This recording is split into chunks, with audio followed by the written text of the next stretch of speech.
I told my wife Carol I was going on a 3-day fishing trip to Michigan. I kissed her goodbye at 5 a.m., drove my old truck around the block, and I waited. I thought I was just testing a suspicion, maybe a little white lie about her spending. But when I secretly came back, I didn't find another man. I found a secret life so dark and so brilliant that it nearly destroyed everything we had. If you have ever felt that the person sleeping right next to you was a complete stranger, hit that like button and subscribe to the channel. And tell me in the comments what city you're watching from. I'm Matt, I'm 70 years old, and this is the story of how I discovered the woman I was married to for 45 years wasn't just a homemaker. She was a genius. The whole nightmare started 3 days before I faked that fishing trip. It started with a simple act of love. I was sitting in my den. It's not much of a room, just a small space I built off the kitchen when I retired from my contracting business. 45 years I spent running crews, framing houses, building things that were meant to last. I know materials. I know foundations. I thought I knew my life. My granddaughter Lily is 17. She's smart as a whip, and she's starting at Ohio State in the fall. She needed $200 for textbooks. I sat at my old oak desk, the one I've had since 1985, and opened my laptop. It's slow, but it works. I clicked the bookmark for our local credit union. Carol and I were not rich people. We never have been. We live in a simple ranch house here in the suburbs of Columbus, Ohio. The same house I built with my own 2 hands back when Ryan, our son, was just a baby. We live on my pension and Social Security.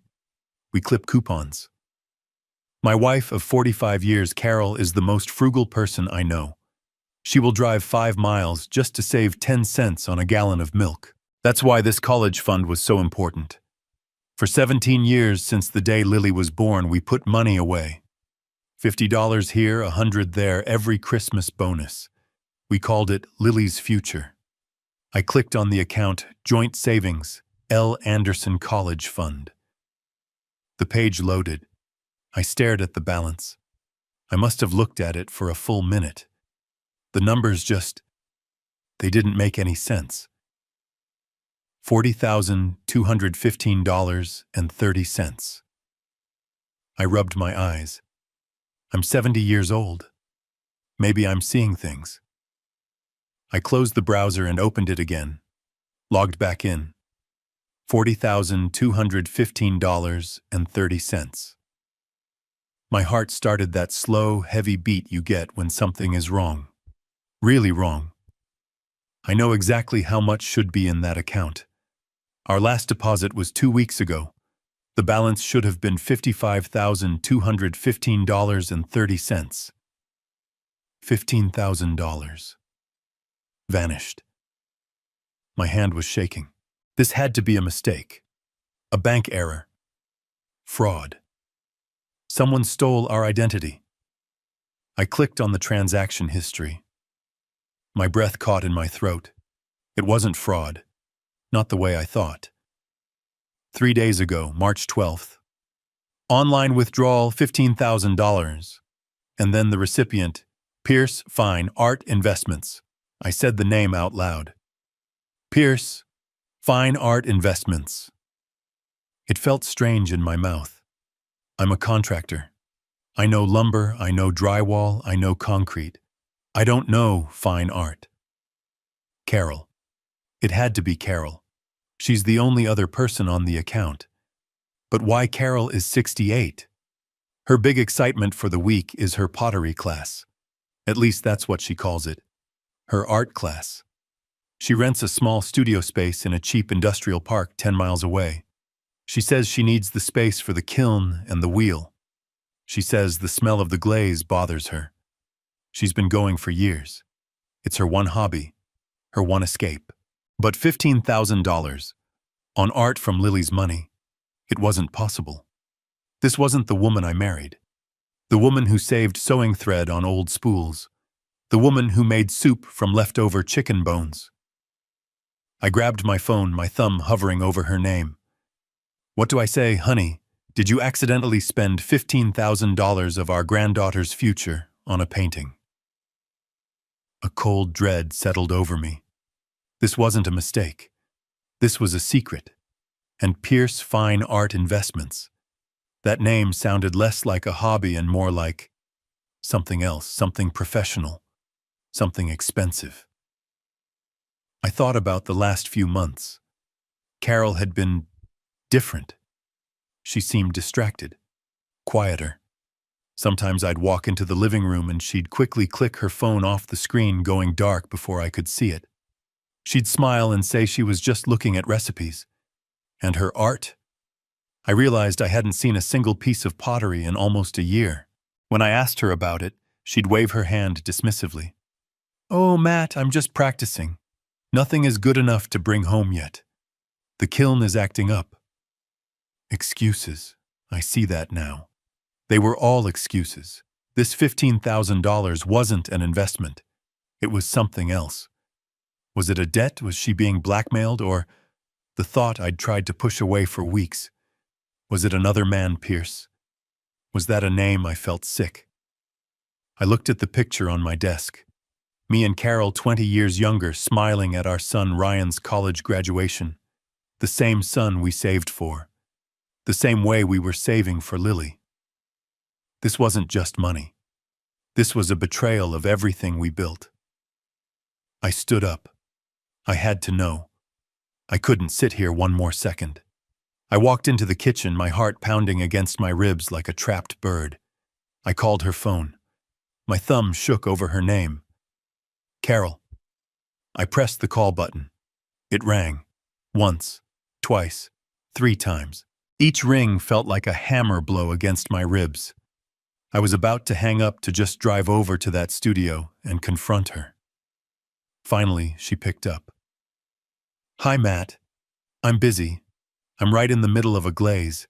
Can it wait?" Her voice was distant, a little breathless. Busy. My blood ran cold. The word busy suddenly sounded like a lie. "No, Carol. It can't wait. I need you to come home now." There was a pause. A long electric silence. I heard a muffled sound like she was covering the receiver with her hand, talking to someone else. Is everything okay?" she finally asked. "Is it Lily? Is she hurt?" Her voice was suddenly sharp with panic, but it felt wrong. It felt fake. "Lily's fine," I said, my voice flat. "Just come home." I hung up. I didn't want to say another word on the phone. I needed to see her face. I needed to look into the eyes of the woman I'd been married to for 45 years, when she explained where $15,000 of our granddaughter's money went. It's only a 10-mile drive from that industrial park. It took her 45 minutes. I sat at the kitchen table, the one I built myself from reclaimed barnwood back in '92. I didn't turn on the lights. I just sat there in the afternoon gloom watching the clock on the stove. 4:15, 4:30. At 4:42, her 10-year-old Honda CR-V pulled into the driveway. What was she doing for 45 minutes? Cleaning up, hiding something, calling Pierce. I heard her keys jingle at the side door. The lock turned. The door opened. "Matt, why are all the lights off? You're scaring me. What's happened? What's wrong?" She walked in, still in her art clothes. A pair of old jeans splattered with, I always thought it was paint, and an old shirt of mine. She looked flustered. Her face was pale. I didn't answer her. I just stared at her. "Matt, you have to talk to me," she said, her voice rising with that slight panic. I didn't move. I just turned the laptop around on the table so it faced her. I tapped the screen. "You tell me, Carol, what is Pierce Fine Art Investments?" She froze. Her eyes darted from my face to the laptop screen. She saw the transaction history. I watched the blood drain from her face. She looked like she'd seen a ghost. She tried to form words. That's $15,000, Carol." I said, my voice barely a whisper, but it cut through the silence of that kitchen like a saw. "You took $15,000 from our granddaughter's college fund. She didn't cry. Not at first. She did something worse. She tried to laugh. It was a short, nervous, airy sound that died in her throat. "Oh, Matt. Thank God. You looked so serious I thought someone had died." She sat down heavily in the chair across from me. Her hands were clasped so tightly on the table that her knuckles turned white. "Honey, I was going to tell you tonight. I swear I was. I was making a special dinner to celebrate." I just waited. I didn't say a word. I've built houses, Matt. I know when a foundation is cracked. And her story was full of holes. She started talking fast, the words tumbling over each other. "It's an investment, Matt. A really, really good one," she explained. "You know that advanced workshop I've been taking, the one on Saturdays?" I nodded, though I'd never once heard her call it an advanced workshop. It was always just her pottery class. "Well," she continued, "the instructor, he's very well connected in the New York art world. His name is Vincent Pierce." There it was. Pierce. He runs an investment group, Pierce Fine Art Investments. It's very exclusive, Matt. He usually only works with big clients, but he said my pottery was so promising, he wanted to offer me a spot in the group, as a favor. She was looking at me, desperate for me to believe her. "They found a lost collection, Matt, from an estate in Europe. They are buying it all, and they are going to auction it at Christie's in New York, in 6 months." I finally spoke. My voice was dry. "You took Lily's money, Carol. You gambled her future on a lost collection." "No," she said, leaning forward, her eyes wide. "It's not a gamble. It's guaranteed. He showed me the appraisals. He showed me the documents." She lowered her voice, trying to make me a co-conspirator. "Matt, they guaranteed a 30% return. 30% in 6 months. That's $4,500. She finally squeezed out a tear. I thought about Lily. I thought about the student loans she'd have to take out. I thought about us, about our retirement. I wanted to do something smart. I wanted to surprise you. I wanted you to be proud of me." She was sobbing now. "I was going to put it all back plus the profit before the first tuition bill was ever due. You were never even supposed to know." I looked at her for a long time. The woman I had eaten breakfast with every single day for 45 years. She had just gambled our granddaughter's future without even asking me. But the lie was complete. It had a name, Pierce. It had a reason, investment. And it had a justification for Lily. It was plausible. It was just believable enough. I let out a long, slow breath. "Carol, that was the stupidest, most reckless thing you have ever done. That is not your money to invest. It's Lily's." She nodded, the tears streaming down her face now. "I know, Matt. I know. I'm so sorry. It seemed like such a sure thing. I'll never do it again. I promise." I stood up from the table. "Fine. It's done. But you hear me? Never touch that account again without talking to me." I walked out of the kitchen. I went to my den and closed the door, leaving her crying at the table. I told her I forgave her. I told her it was okay. But as I sat there in the dark, staring at the wall, I knew I had just been fed the biggest, most elaborate lie of my entire life. A 30% return, guaranteed, from a man named Pierce. I didn't believe a single word of it, and I knew this was far, far from over. I closed the den door, the click sounding final in the quiet house. I could hear the television turn on in the living room, one of her game shows. The sound was cheerful, normal, too normal. It was the sound of relief. She thought she had gotten away with it. She thought the tears and the story about a 30% return, had satisfied me. I sat in my old leather chair, the one worn smooth over decades. I said, fine. I said, don't do it again. But my gut was screaming. For 45 years, I built houses. I built foundations. I poured concrete. And you learn one thing doing that work. You learn that if a foundation looks wrong, if it feels wrong, it is wrong. You don't ignore it. You don't paint over it and hope for the best. You take a sledgehammer to it and find the crack.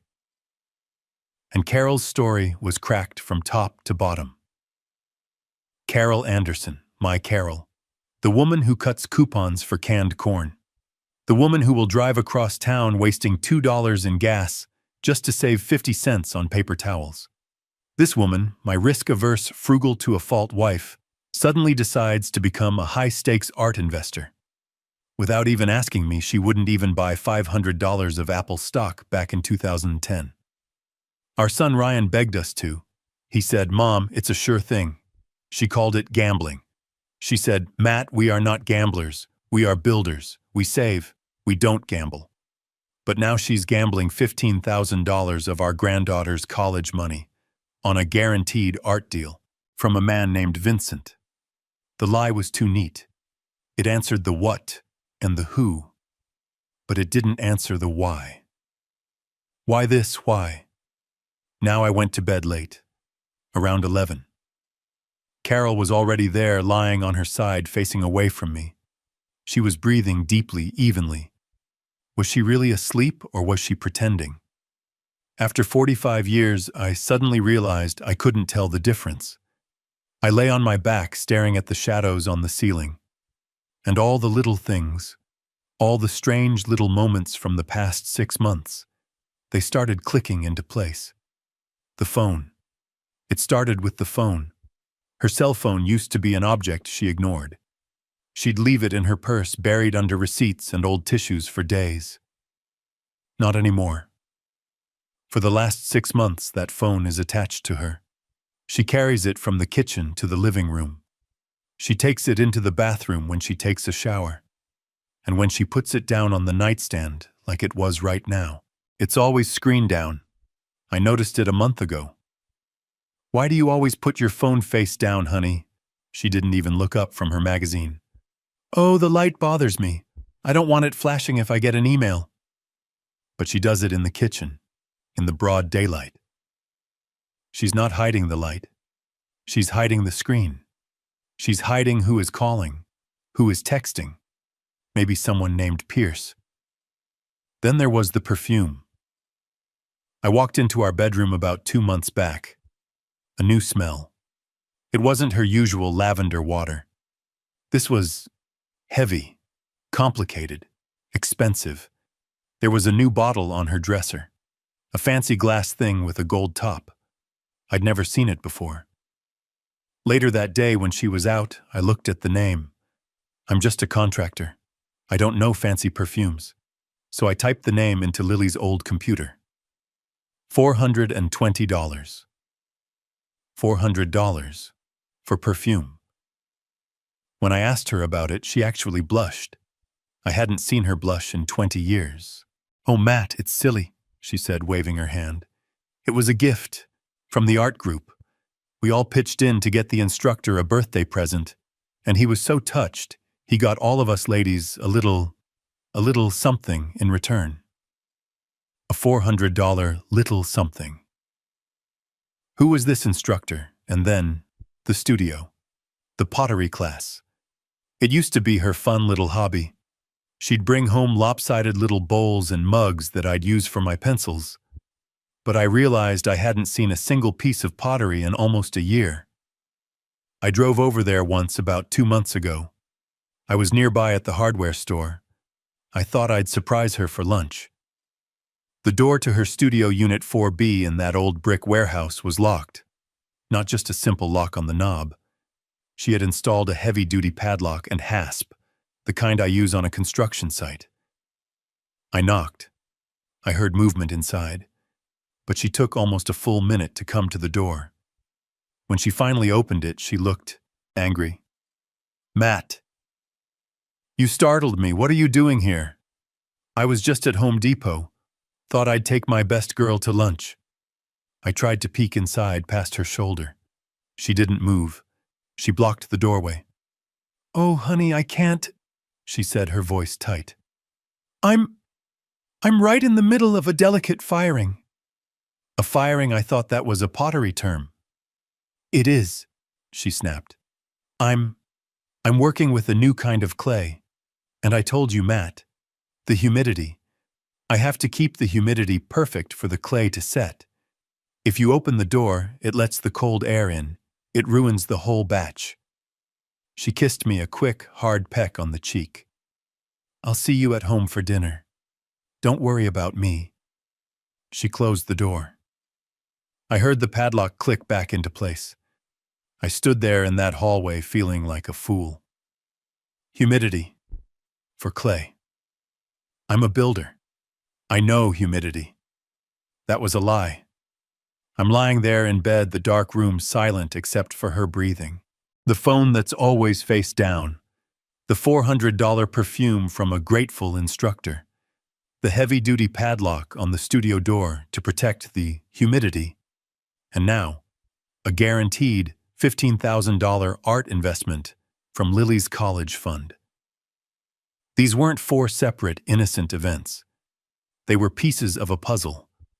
They were all connected. The investment story wasn't the truth. It was just a better, more complicated lie. A lie to cover up all the other lies. And I knew lying there in the dark that I couldn't rest. I couldn't just let this go. I had to know what was behind that locked door. I had to know who Vincent Pierce really was. I let 2 days pass. 2 days of pretending. It was the hardest thing I've ever had to do. Harder than building a roof in the July sun. Harder than digging foundations in the frozen mud of February. I ate her cooking. I watched television with her. I sat across from her at the kitchen table while she read her magazines, and all I could think about was the $15,000. All I could think about was the padlock, the perfume, the phone. I was living with a stranger. Every time she smiled at me, I had to force myself to smile back. My face felt like a mask. I felt like a liar. And I realized on that second night that the only way to catch a liar is to become one yourself. The plan came to me while I was cleaning my workshop. I saw my old fishing gear, the tackle box I hadn't opened in a year. It was perfect. On Thursday morning, I walked into the kitchen. Carol was at the counter humming along to the radio making a grocery list. She looked completely normal. She looked innocent. It made me sick to my stomach. Carol, I said. My voice was steady. I was surprised at how steady it was. She looked up, smiling. Yes, honey. That was Paul on the phone. She frowned. Paul? Your old Army buddy Paul from Michigan. Yeah, I said. He's not doing good. The cancer is back, in his lungs. Carol's face immediately softened into a mask of perfect sympathy. She put her pen down and walked over, putting her hand on my arm. Oh, Matt. Oh, honey, no, that's terrible. That's just terrible. I had to look away from her. I couldn't look her in the eyes while I did this. Yeah. I continued looking out the kitchen window at the bird feeder. He's pretty low. He asked for a favor. He's up at that old cabin of his, the one on Lake Huron. He wants to get it ready. For his kids. You know, for when he's gone. Oh, Matt, she breathed. He asked if I could come up, just for a few days. He needs help fixing that leaky roof on the porch, and he just wants some company. You know, an old friend. I braced myself. If she questioned me, if she asked why now, if she hesitated at all, but she didn't. Her reaction was immediate. It was too perfect. Oh, Matt, of course you have to go, of course. Don't you even think twice about it. Paul needs you. She wrapped her arms around me. I felt rigid. I didn't hug her back. "You go," she said, pulling back, her eyes shining with what looked like concern. "How long will you be gone?"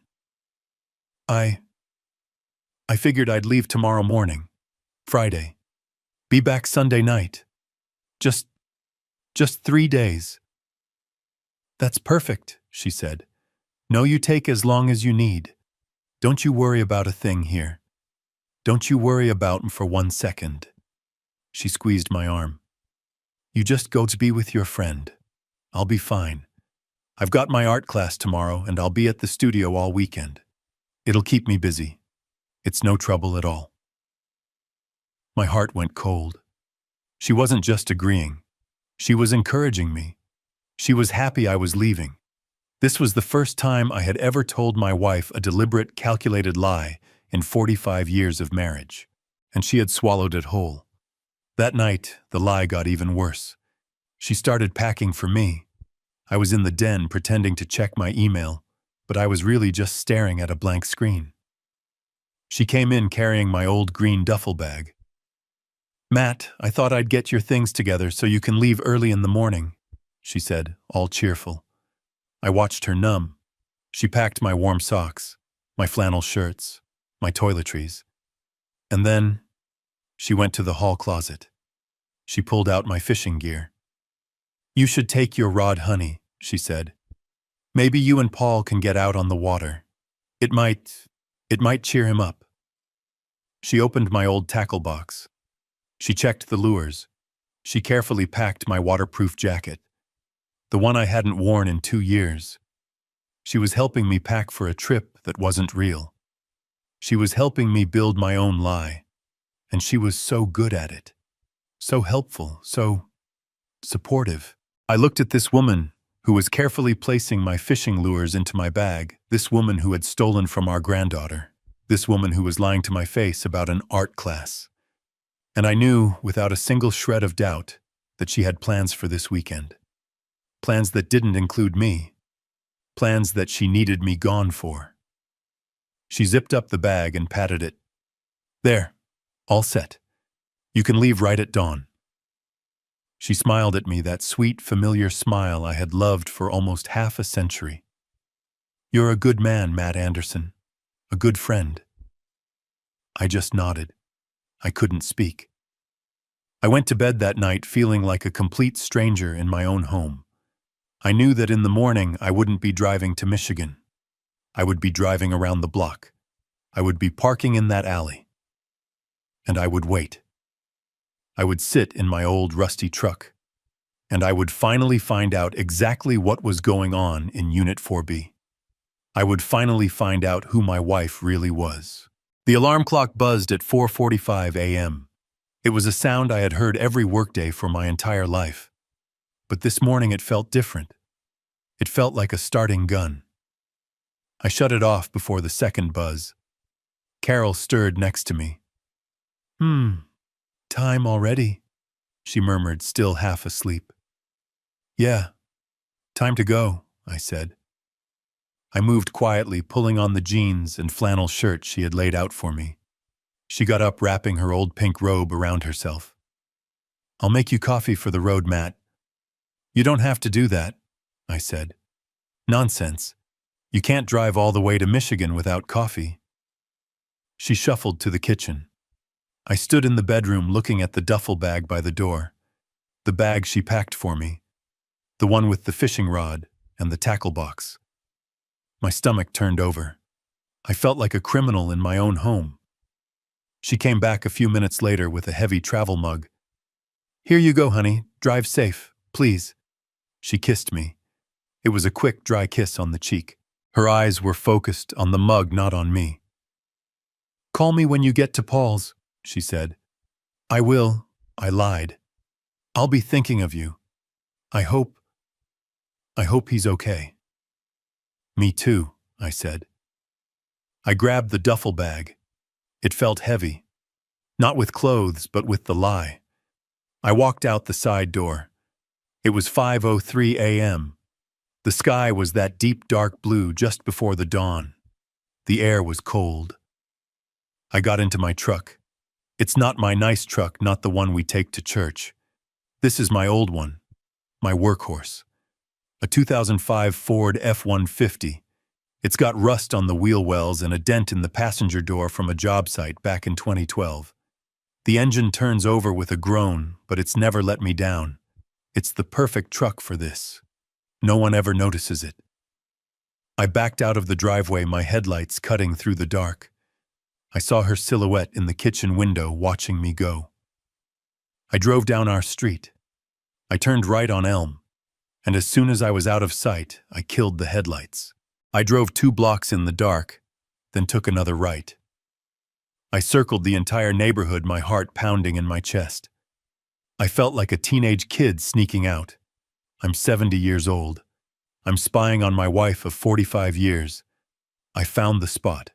It was an alleyway between Oak Street and Maple. It was perfect, 3 blocks from my house. It was dark, tucked behind the dumpster for the little strip mall. But from here I had a perfect, clear view of the intersection at the end of our street.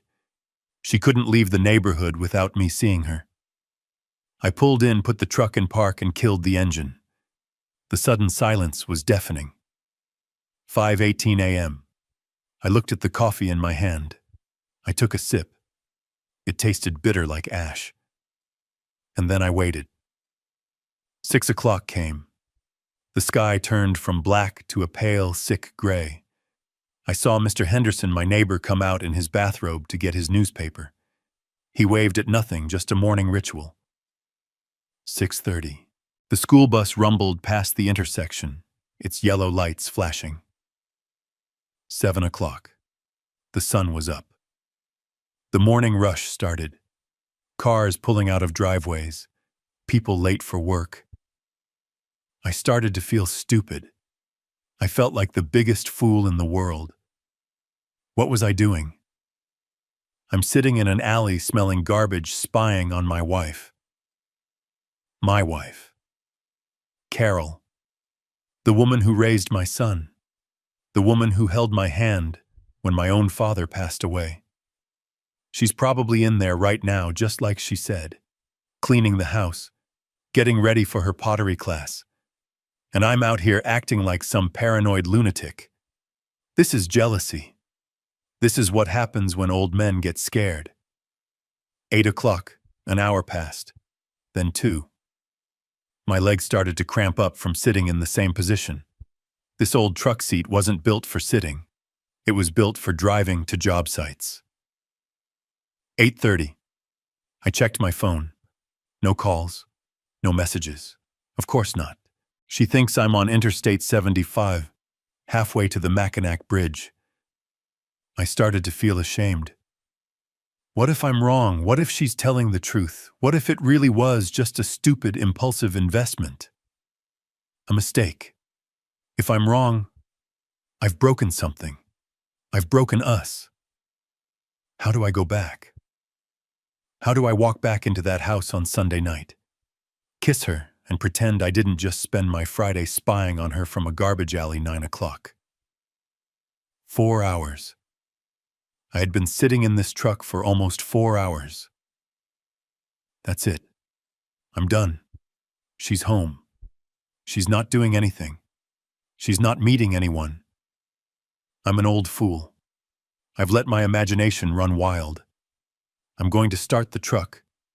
I'm going to go home. I'll make up an excuse. I'll say Paul's son called and said it was a bad time. I'll say I forgot my wallet. I'll say anything. I'll go home, I'll apologize for being distant, and I will never ever mention this again. I will forget the $15,000. We'll earn it back. I put my hand on the ignition key. I was ready to turn it. I took one last long look down the street, and my heart stopped. The garage door of my house was opening. Her Honda CR-V was backing out into the driveway. 9:15 a.m. My hand was still on the key, the metal cold against my skin. I was still calling myself a fool. Then the garage door of my house slid open. My breath just stopped. It didn't catch in my throat. It just ceased. I watched. I didn't move. Carol's 10-year-old Honda CR-V, the reliable car we bought together, backed out of the driveway. She stopped at the end of the drive, looked both ways, and turned left. Away from the highway to Michigan. Away from her friend Paul's cabin. She was wearing sunglasses, big expensive-looking ones I didn't recognize. The shame I felt just seconds before. The feeling of being a paranoid old man. It vanished. It was replaced by something else. Something cold and hard and heavy, like wet concrete settling in my stomach. I was right. I was right to be here. I was right to doubt.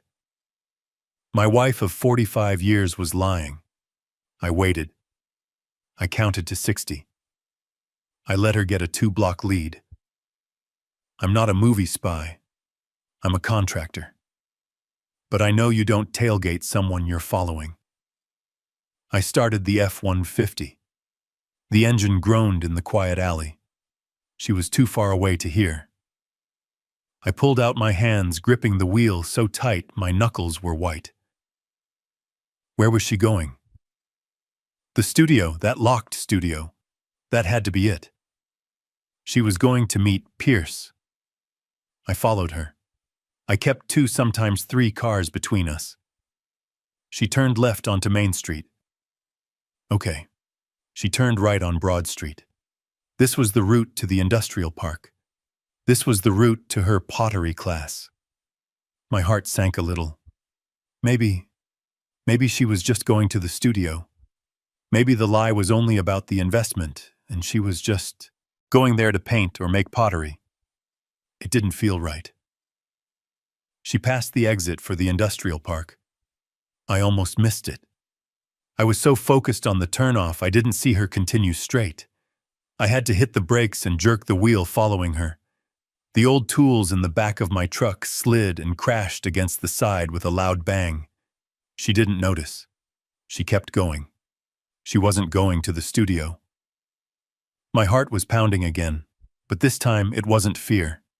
It was adrenaline. It was anger. Where was she going? She kept driving. Past the downtown area. Past the university. She was heading north. She was heading to Upper Arlington. Now you have to understand. We live in a simple suburb. We're middle-class folks.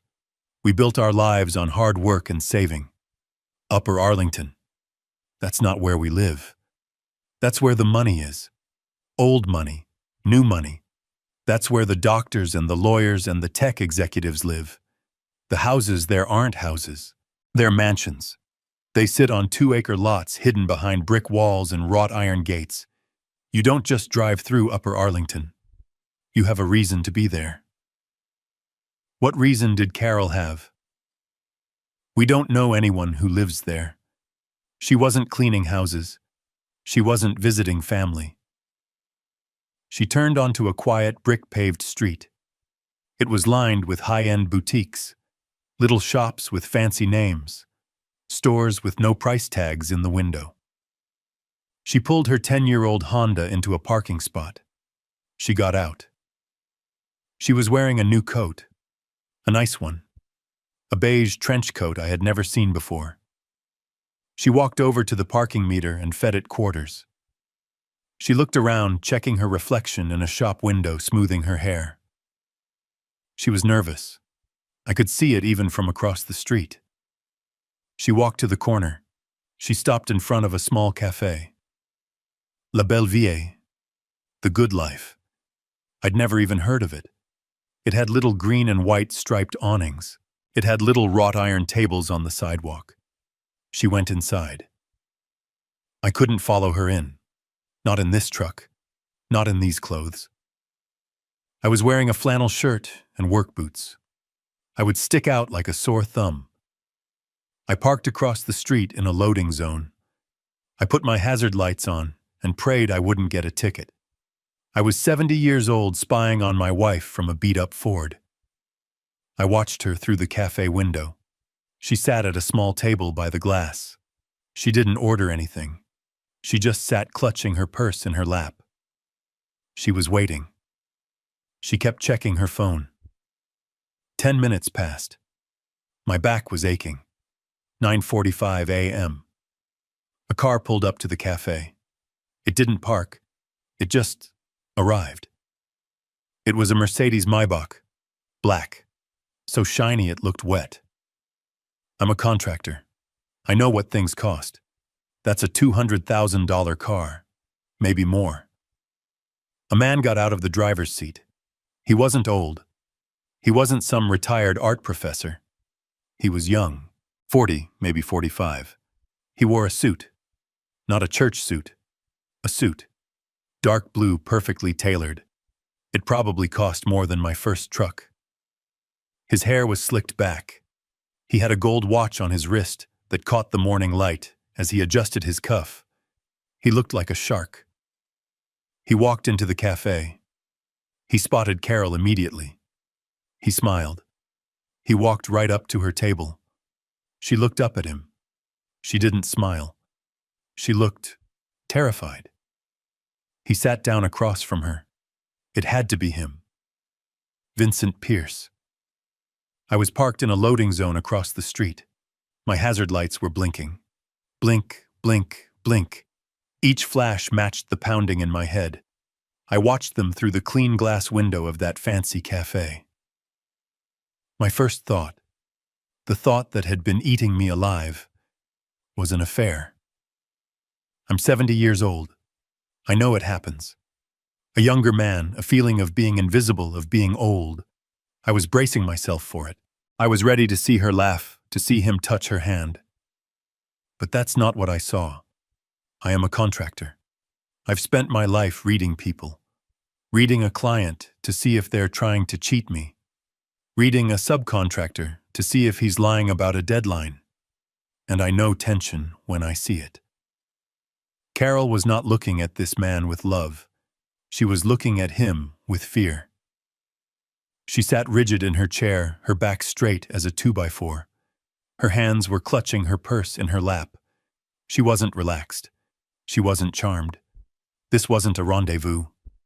This was a meeting. Vincent Pierce. He looked exactly like his name sounded. Sharp, polished, dangerous. He leaned across the little marble table, speaking to her in a low voice. I couldn't hear what he was saying, but I could see his face. He wasn't smiling anymore. He looked annoyed. He was tapping his gold watch, impatient. He said something. Carol flinched. She literally flinched, pulling her shoulders back as if he had slapped her. This wasn't an affair. This was something else. This was business. And my wife looked terrified. What was going on? Who was this shark? And what did he have on my wife? My mind raced back to the $15,000. The investment. This wasn't an investment group. This was a shakedown. Was she being blackmailed? Did he have something on her, on us? Vincent reached inside his perfect blue suit jacket. He pulled out a thick manila envelope. The kind you use for legal documents. He slid it across the table. Carol just stared at it. She didn't move. He said something else. Sharp. A command. Her hand trembled as she reached out. She took the envelope. She didn't open it. She quickly, almost frantically, pushed it into her large purse and snapped it shut. She nodded. Just a quick, jerky nod. Then Vincent said something else. He leaned in very close, so close his face was just inches from hers. I saw Carol's face. She went pale. Not just a little. She went white as drywall. Her mouth opened slightly in pure, absolute terror. He held her gaze for a second more. And then just like that, it was over. He stood up. He adjusted his cuffs. He pulled a few bills from his pocket and threw them on the table for the coffee she never drank. He didn't look at her again. He walked out of the cafe, got into his $200,000 Mercedes, and drove away without a backward glance. Carol sat there, alone at the table. She didn't move for a full minute. I watched her. She put her head in her hands. Her whole body was shaking. This was bad. This was worse than anything I could have imagined. Worse than an affair. An affair is about passion, about weakness.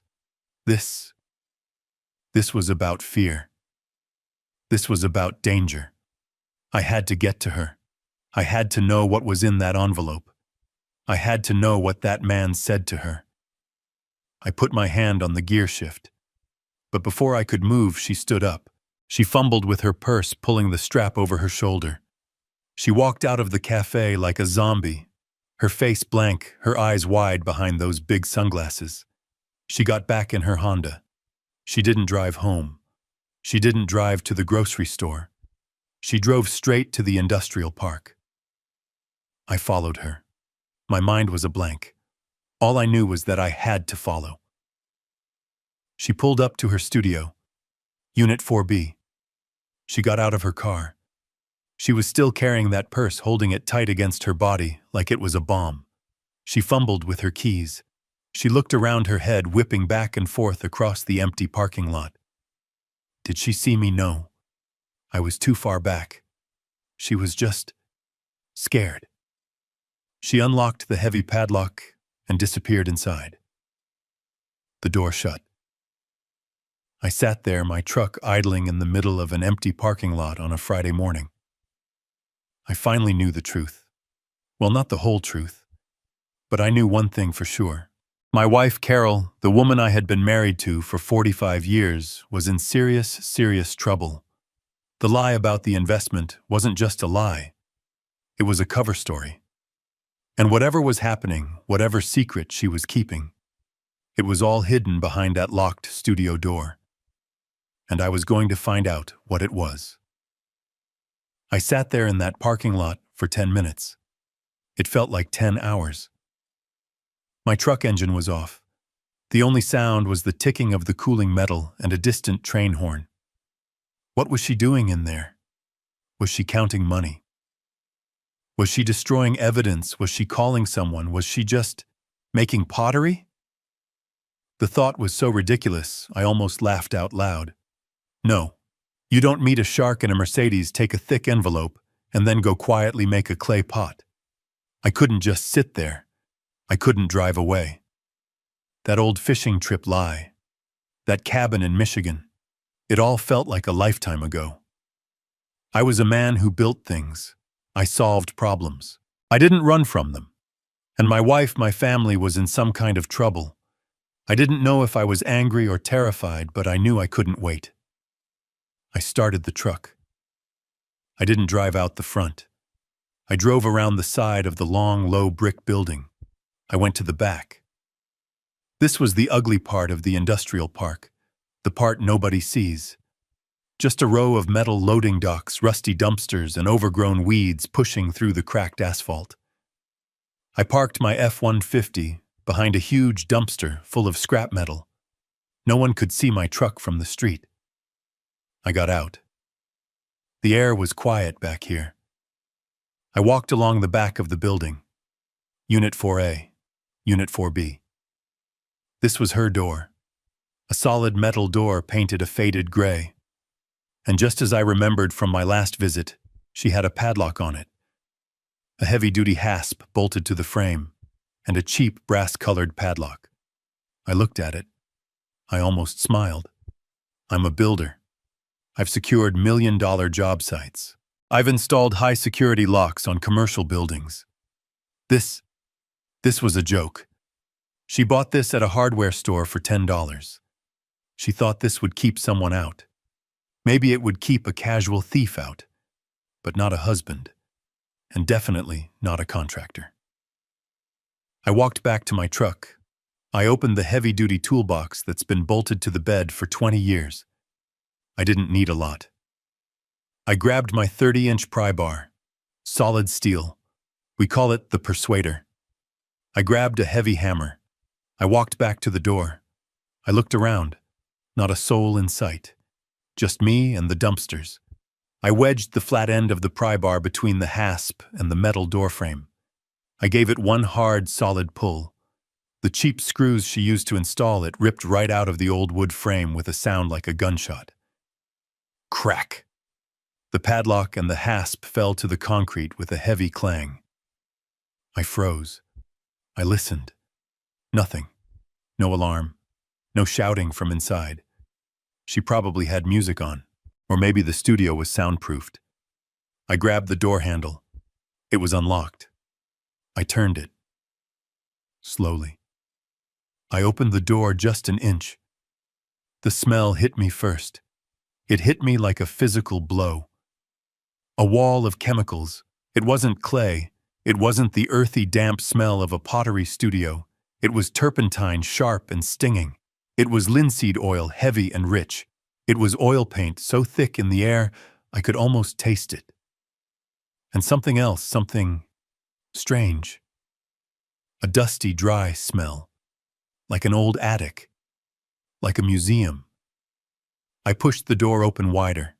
The room was dark. The front windows were covered. The only light came from the small, dirty window on the back door where I stood. I stepped inside. The air was thick, heavy. I let the door click shut behind me, sealing me inside with her secret. My eyes slowly adjusted to the gloom. I wasn't in a pottery studio. I was somewhere else entirely. I stood there in the dark, my hand still on the doorknob. That chemical smell, turpentine, oil, and that strange, dusty old smell. My eyes started to adjust. The front windows, the ones facing the parking lot, were completely covered from the inside with heavy black tarps.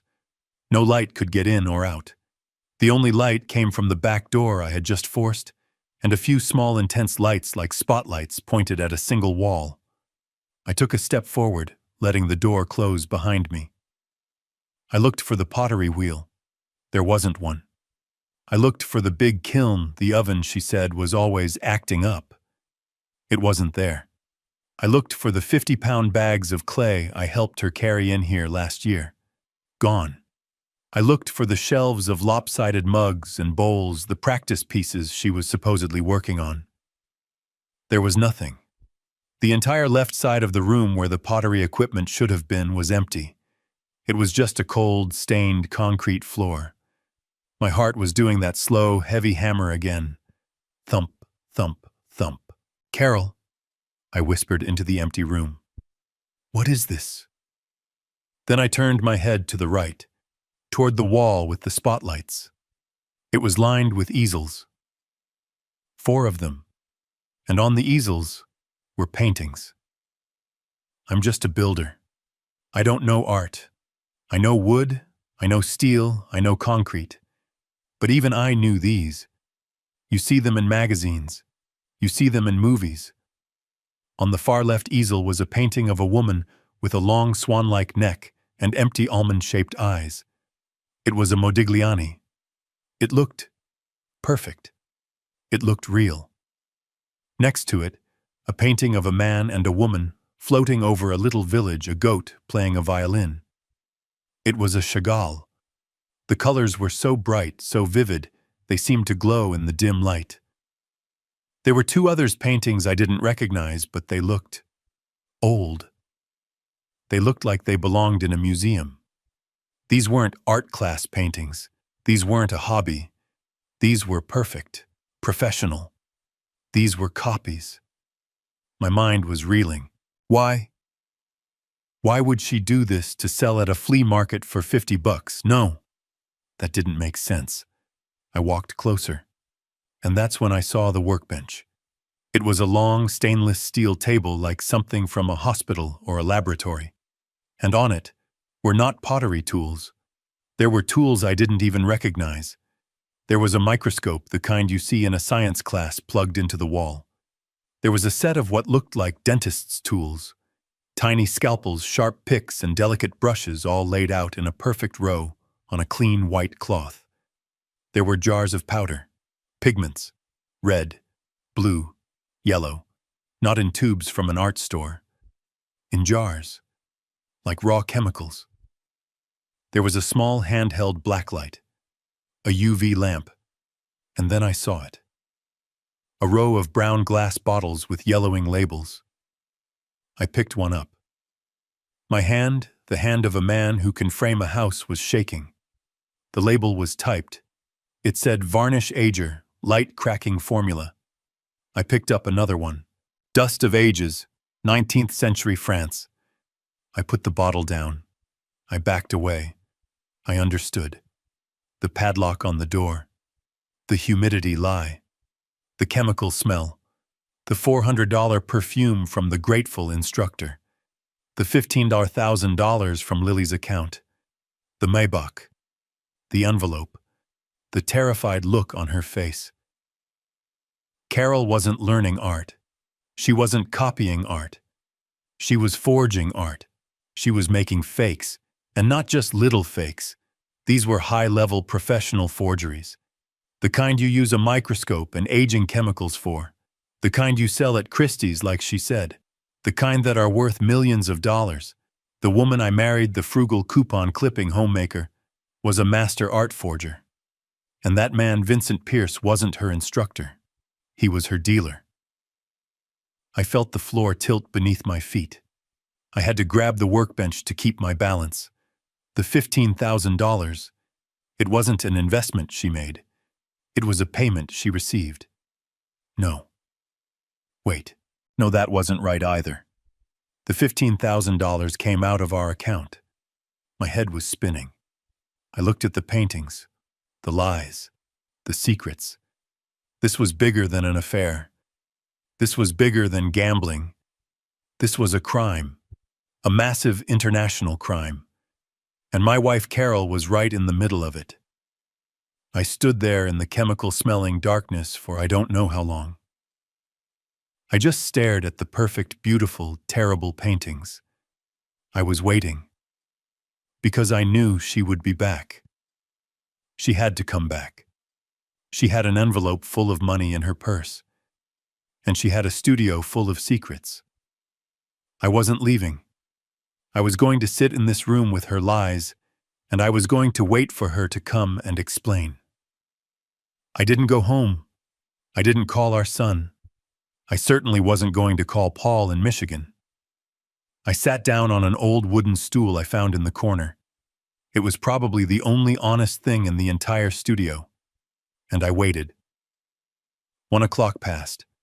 Then 2. The silence in that room was heavy. It was thick with the smell of oil and chemicals and deceit.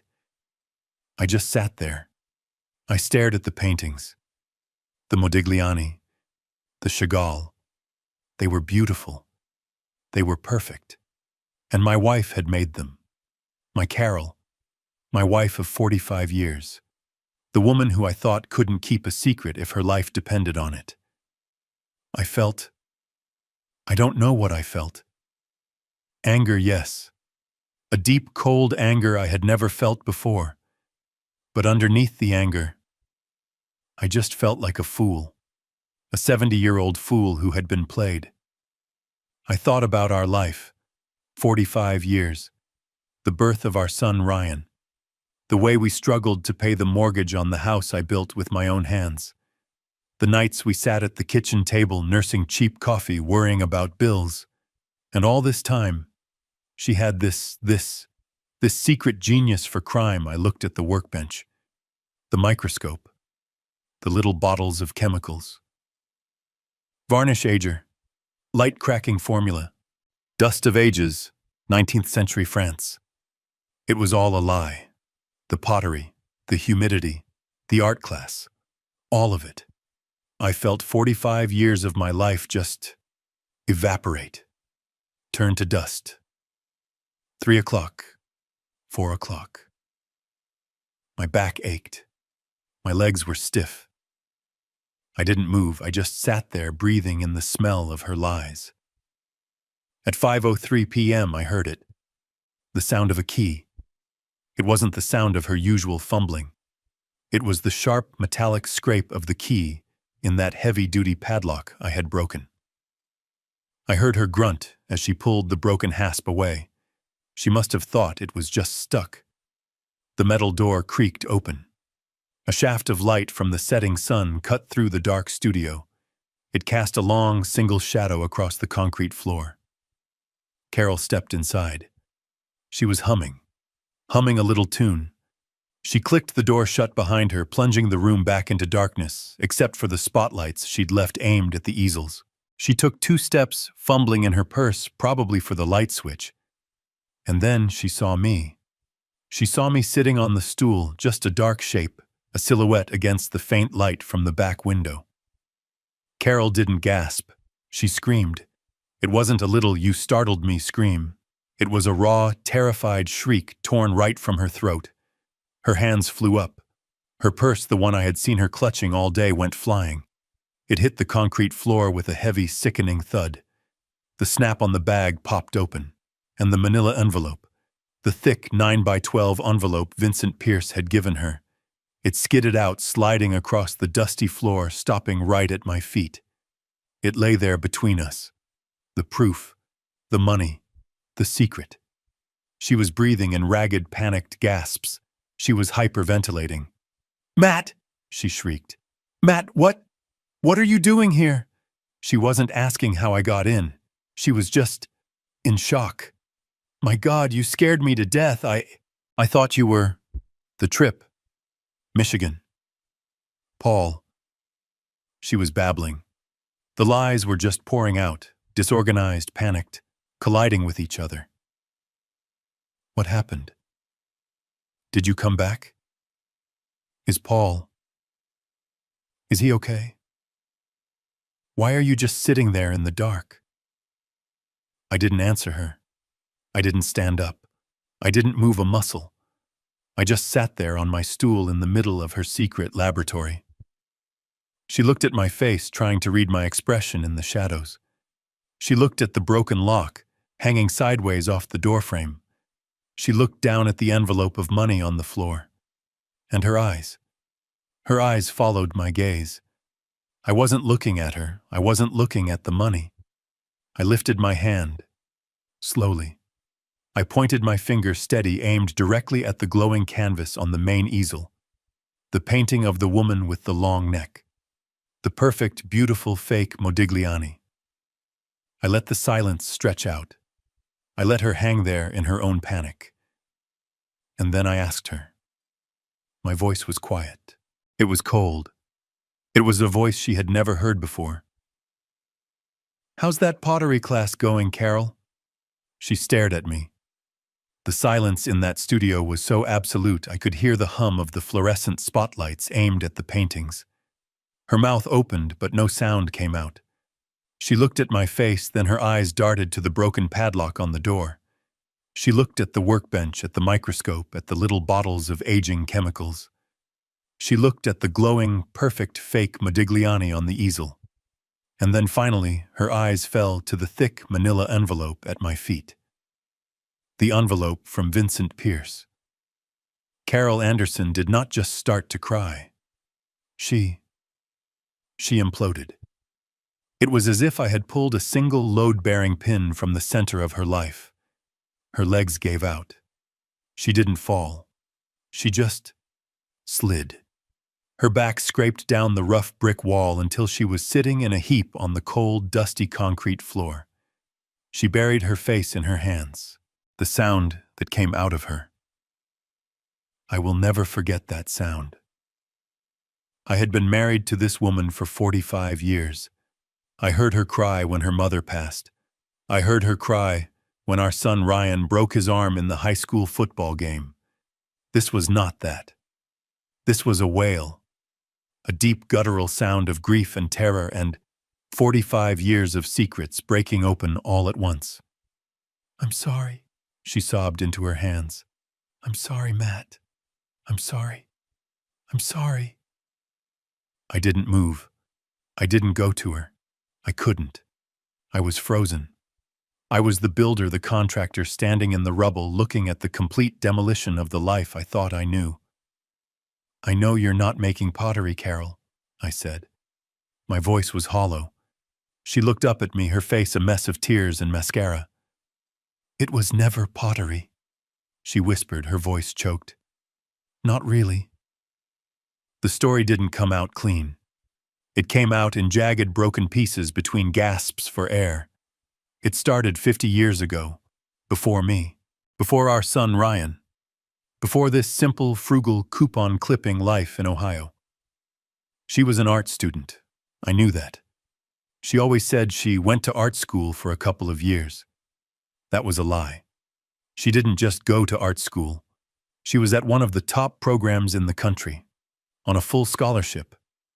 And she wasn't just a student. She was a prodigy, a genius. But not at creating her own art. She was a genius at copying everyone else's. She told me her professors were stunned by her. One of them, a famous critic, had pulled her aside. He told her that her copy of a Rembrandt self-portrait was so perfect, so technically accurate, that it was terrifying. She didn't just copy the image, she said. She copied the soul. She would spend months studying.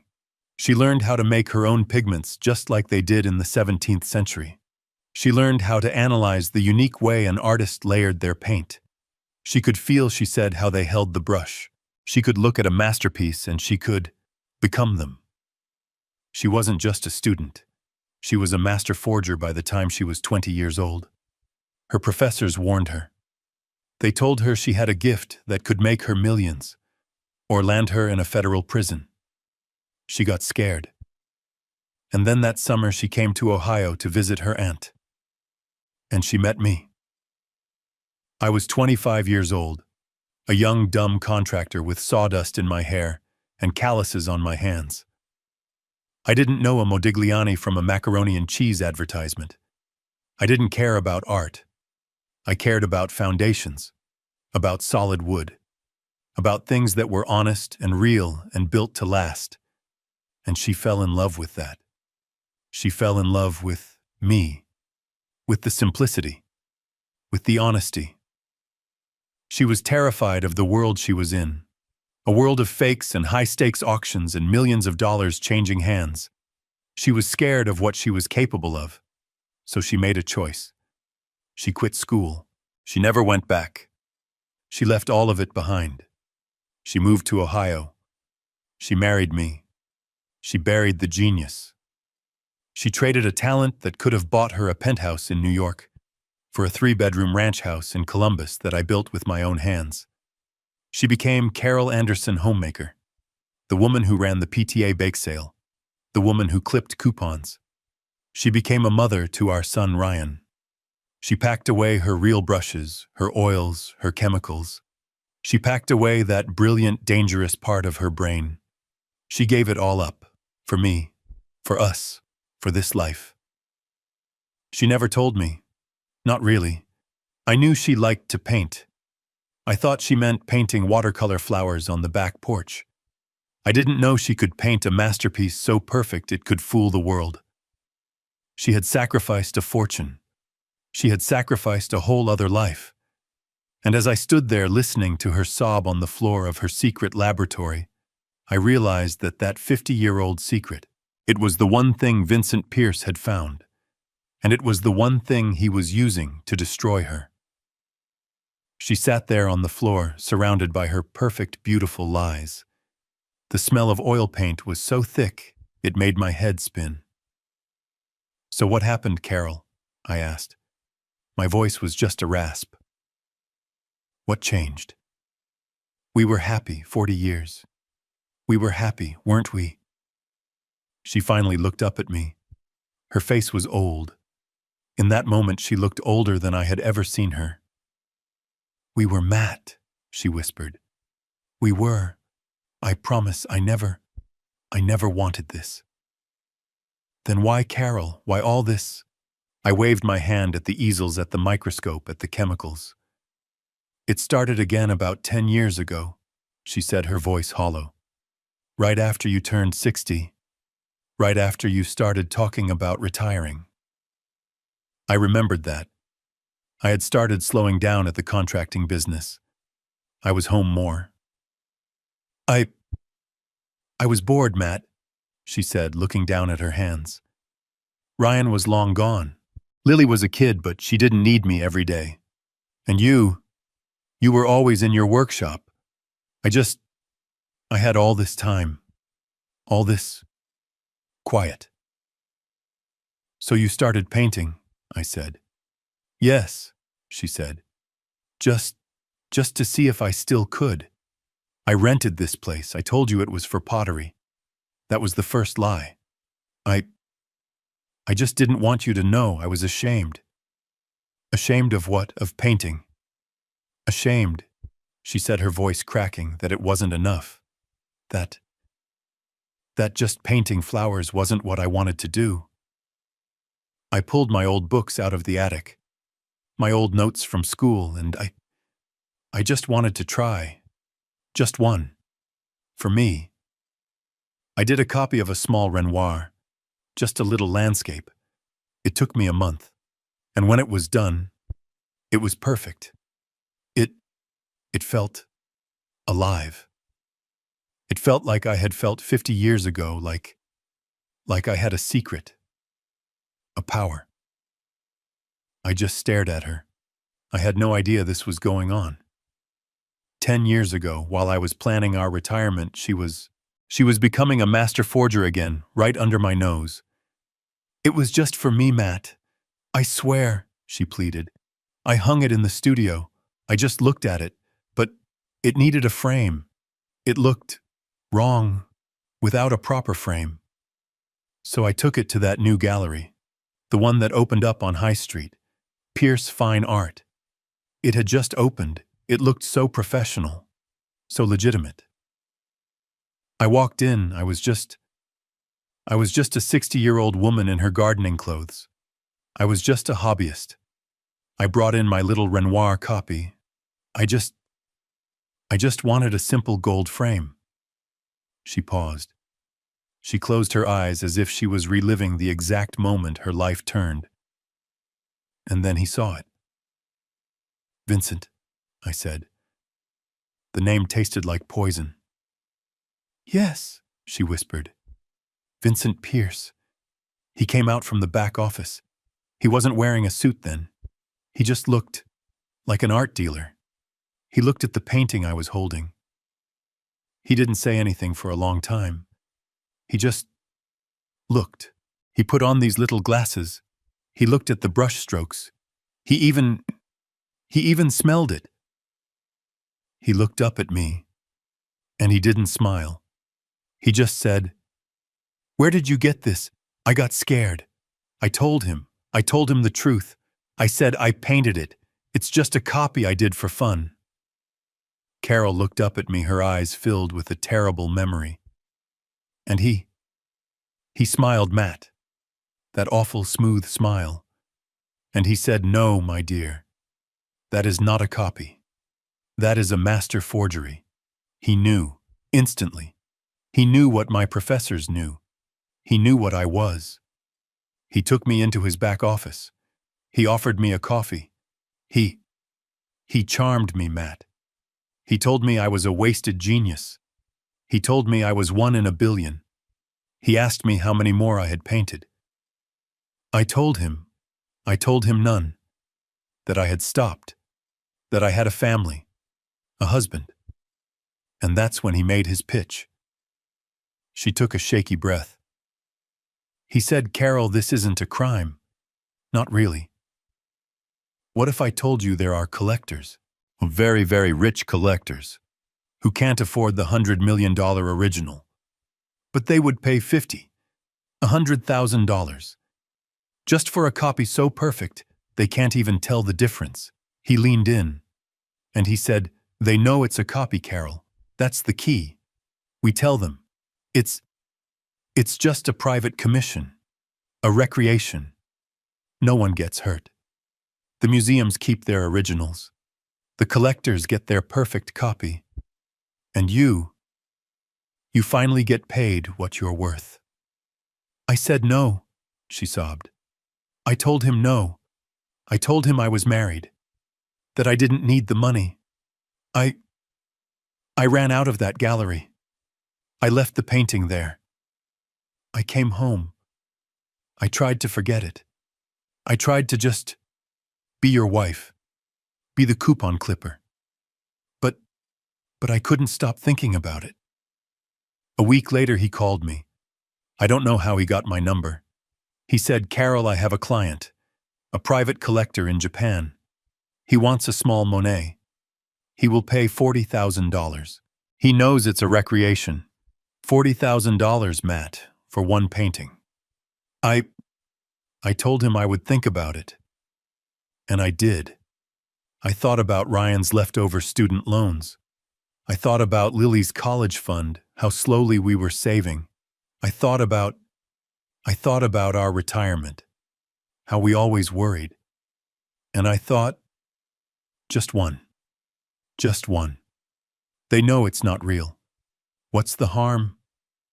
It's not a crime if they know. So I called him back. I said yes. I did it. She whispered, her voice so low I had to lean forward. I painted the Monet. It took me 2 months. I felt alive, Matt. I felt like that 20-year-old girl again. I felt dangerous. When I gave it to him, he just smiled. He didn't even compliment it. He just said, "Good. This will work." A week later, she choked out, he met me at that same cafe, the one you saw me at today. He handed me an envelope, just like today. I opened it in my car. She looked up at me, her eyes begging me to understand. It was $40,000, Matt, in cash, in a bank envelope. $40,000. For 2 months of painting. I just stared at her. $40,000. That was almost what I made in a year of breaking my back on job sites. I didn't know what to do with it, she said. I couldn't bring it home. I couldn't put it in our joint account. It was wrong money. So I opened a new account, a secret one, at a different bank, just in my name. I deposited it. I told myself it was just in case money, emergency money. But it wasn't just one, was it, Carol? I asked. My voice was dead. She shook her head, tears dripping onto the concrete floor. No, it was never just one. A few months later, he called again. A client in Dubai. He wants a small Picasso. $50,000. I did it. Then it was a Van Gogh for a collector in London. $75,000. The money just poured in. For 10 years, Matt. 10 years. She had been doing this for 10 years, right under my nose. I did the math in my head. It wasn't just $15,000 missing. There had to be millions. I have almost $2 million in that account, Matt, she whispered as if she'd read my mind. I felt the room spin. $2 million. While we were clipping coupons. While we were worrying about Lily's college fund. But something changed, Matt, she said, her voice dropping, getting frantic. About 2 years ago, it changed. How did it change, Carol? Vincent. He got greedy. He wasn't just charming anymore. He got cold. He stopped talking about private collectors. He stopped talking about recreations. He started talking about provenance, about auction houses, about anonymous sellers. I didn't understand. What does that mean? It means, she sobbed, he wasn't selling them as copies anymore. He was selling them as real. He was taking my perfect copies, using his chemicals to age them, creating fake documents, and selling them at auctions in Geneva and Hong Kong for millions and millions of dollars, as the real thing. I wasn't his partner anymore. I was his factory. I was committing a real crime, international art fraud, money laundering. I told him I wanted out, she said, her voice rising in hysteria. I told him it was over. I told him he had lied to me. I went to the studio. I was going to destroy everything. The paintings, the chemicals. I was going to burn it all down. And he was here, waiting for me like he knew. He laughed at me, Matt. He told me I was adorable. He said, Carol, you're not going anywhere. I told him I'd go to the police. I'd confess everything. And that's when he showed me. She pointed to a filing cabinet in the corner, one I hadn't even noticed. He opened a drawer, and he pulled out a file. My file. He had been building it for 10 years. He had copies of every email I ever sent him. Vincent, your Picasso is ready. Vincent, I need more of the 19th century canvas. He had receipts, signed receipts in my handwriting for every single cash payment he ever gave me. The 40,000, the 75,000, all of it. He had pictures, Matt. Pictures of me. Here. In this room. Working.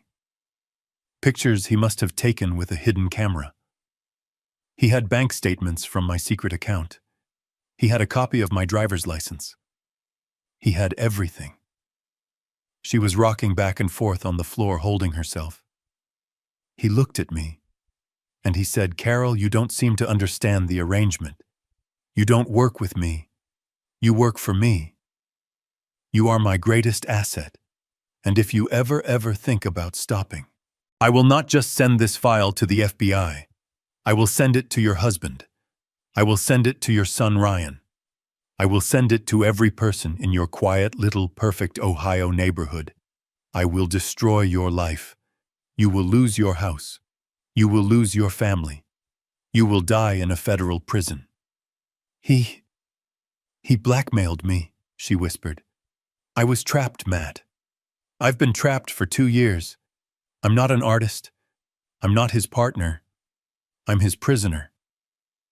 This isn't a hobby anymore. It's a life sentence. I looked at the thick manila envelope lying at my feet. The envelope Vincent Pierce had handed her at the cafe. My mind was still stuck on the numbers. 15,000 missing. An envelope full of cash. Is that it, Carol? I asked. My voice was hoarse. Is that the 15,000? Did you go to him today to get it back? To put it back in Lily's account? She shook her head, and a raw, bitter sound came out of her. It wasn't a sob. It was a laugh. A broken, terrible laugh. Oh, Matt! No. She wiped her nose with the back of her hand, smearing a streak of dirt across her cheek. No, that's not the money I took. She pointed at the envelope on the floor. That's the money I earned. I just stared at her. Earned. What's in that envelope, Carol? 20,000, she whispered. My monthly payment. For the Modigliani. The one you're pointing at. My brain it stopped. It refused to work. I was trying to do the math. She's getting paid. She has a secret $2 million bank account. She's earning cash every month. But, Carol, my voice was shaking now. I couldn't control it. If he pays you, if you have all that secret money, then why did you take $15,000 from Lily's account? Why did you steal from our granddaughter? This was the question, and the moment I asked it, she broke. The confession before, that was just the preface. That was just the history. This was the real story. It wasn't for this painting, Matt, she cried, her voice tearing. It wasn't for the Modigliani. It was for the last one. A mistake. A mistake. I made a mistake, she screamed, grabbing her hair with both hands. A stupid, tiny mistake. A painting. A fake Boudin. A little seascape. I used the wrong kind of primer. A synthetic gesso that didn't exist until 1950. I didn't check. I got I got lazy. She was rocking back and forth on the floor just like a child. Vincent sold it. He sold it to a private collector in Germany for $3 million. And the collector, his people, they X-rayed it. They found it. They found the synthetic primer. They found my mistake. He came here, Matt, she choked out. Not to the studio, to our home, 2 weeks ago. When you were out at the hardware store, he sat in our kitchen. He sat in your chair. He told me the deal was dead, that the Germans were threatening to expose him, to expose his entire network. He looked at me, Matt. His eyes there was nothing in them. He said, "You have 1 week, Carol. You fix this. You make this problem go away, or I burn you to the ground." I told him I couldn't fix it. The painting was in Germany. I'm a forger, Matt, not a miracle worker. He said, "I don't care how you fix it. There is a man, a restorer in Chicago. He's the best. He can fix mistakes like this. He can chemically strip the primer and replace it without destroying the painting. He's a scientist. He's an artist. And he's expensive." Her voice dropped to a terrified whisper. Vincent said, "He wants $20,000 for the job. I'll pay 5. You pay the other 15. You pay for your mistake, Carol." I told him I didn't have it. I didn't have $15,000 in cash, my secret account. Vincent controls it. I can't make a big withdrawal without his signature. It's how he keeps me trapped. It's my retirement fund, but he holds the keys. I begged him, Matt. I sat in our kitchen and I begged him. And he just smiled. He looked around our kitchen. He looked at the pictures of Lily on the refrigerator. And he said, "I'm sure you'll find it somewhere. You're a creative woman." And then he left. The confession hung in the air, thick and toxic. He knew, Matt, she finally said. He must have known. He knew about Lily's account. I must have mentioned it once a long time ago. He knew it was the only money I could touch without you knowing. The only real money. I had 1 week. It was Lily's money. Or it was our lives. He threatened Ryan, Matt. He threatened Lily. He said if I didn't fix it, he would make sure the Germans' associates paid our family a visit. He said they don't take failure lightly. So I took it. She said the words, and the entire world just ended.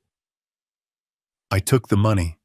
I went to our credit union online, and I wired $15,000 to the man in Chicago, to the restorer, to pay him to fix my fake painting. She finally stopped. She had nothing left. She had stolen from her own granddaughter. She had stolen from Lily, our Lily, to cover up her crime, to fix a multi-million-dollar forgery, to save her own skin. I couldn't breathe. I couldn't feel my hands. All this time. All this. It wasn't just greed. It was fear. It was a mistake. She was trapped, and she had dragged our entire family into the trap with her. I just stared at her, this 68-year-old woman, this stranger, this criminal, this genius, crumpled on the floor of her secret, terrible workshop. And I had no idea what to do. I just stood there. I didn't move. I couldn't. My legs felt like they were encased in the very concrete I used to pour. The confession was over. She had said it all. The studio was silent except for her quiet, hiccuping sobs. $15,000. Stolen from our granddaughter. To pay a man to fix a fake $3 million painting. I looked at her, this 68-year-old woman, my wife, huddled on the floor. She wasn't the woman I thought I was losing to another man. I almost wished she was. An affair. I could understand an affair. Its weakness. Its loneliness. It's human. This was something else. This was a Hollywood movie. This was a crime novel. My wife wasn't an adulterer. She was a master forger, a world-class criminal genius who had been living in my house, sleeping in my bed for 45 years. And I, Matt Anderson, the contractor who prided himself on seeing the foundations of everything, I hadn't seen a single crack. I was the fool. My mind, my practical builder's mind, started to turn. It wasn't about feelings anymore. It was about the problem. What do you do when the entire structure of your life is rotten to the core? I saw two paths. Only two. Path 1. I walk out of this studio. I go to my truck. I drive to the police station. I tell them everything. I tell them about the fakes, the chemicals, the secret $2 million account, the $15,000. And what happens then, I pictured it. They arrest her. They arrest Carol, my wife, a 68-year-old grandmother. They put her in handcuffs. The story explodes. The local news. The national news. Local homemaker is master art forger. Our family is destroyed. Our son Ryan. It would ruin him. It would ruin his name, his family. And Lily. Oh God, Lily. Her college fund. It's gone. It's not just missing. It's evidence. It's evidence in a federal case. She'll never see that money. Carol, she would go to prison. For 10 years, 20, she would die there. I'd be the man who sent his own wife to prison. I'd save my honor, but I'd destroy my family. That was path 1. Then there was path 2. I help her. I look at this mess, at the $2 million in her secret account, at the manila envelope of cash on the floor. And I become an accomplice. I help her cover it up. We use the secret money to pay back Lily's fund. We run. We try to disappear. But that means he wins. Vincent, that shark in the Mercedes, he's still out there. He still has the file. He still has the blackmail material. He would own us. He would own Carol forever. She would be his prisoner and I'd be the warden. Neither path worked. One was total ruin. The other was slavery. I looked at her. She was watching me now, her face streaked with tears, her eyes wide with terror. She was waiting for my judgment, waiting for me to tell her which hell we were going to choose. Matt, she whispered. Her voice was just a dry scrape. Matt, there's more. It's not over. My blood ran cold. How can there be more, Carol? It's Vincent, she gasped, pulling herself up to her knees. He's why I met him today. That envelope. She pointed at the cash on the floor. That wasn't just my payment. It was a signing bonus. A signing bonus for what? One more, she sobbed. He wants one. One more painting. The last one. He says it's the biggest one yet. He wants a Vermeer. I don't know much about art, but I'm a 70-year-old man. I've been on this earth. Even I knew that name. A Vermeer. He's insane, I said. You can't. You just stop. You tell him no. I tried, she cried, her voice tearing again. I told him no. I told him I was done. I told him he almost got us caught with the German painting. I told him I was out. And he just laughed. He said I didn't have a choice. He said if I didn't paint the Vermeer, he wouldn't just go to the FBI. She took a ragged, terrible breath. He said he would go to Ryan. My son. He was threatening my son. He said he would send Ryan the entire file. The emails, the bank statements, the hidden camera photos, everything. He said, "Let's see how your perfect, successful son feels when he finds out his mother is a common criminal. Let's see how that inheritance looks then."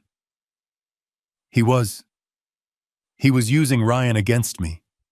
He was using our son. He was forcing her to paint one last masterpiece. I looked at Carol, my wife, the criminal, the victim, the genius, and in that instant the dilemma vanished. My choice was clear. This wasn't about the police. This wasn't about morality or prison. This was about him. Vincent. He had made a mistake. A fatal mistake. He hadn't just blackmailed my wife. He had threatened my son. And he had no idea who he was dealing with. I'm Matt Anderson. I'm a contractor.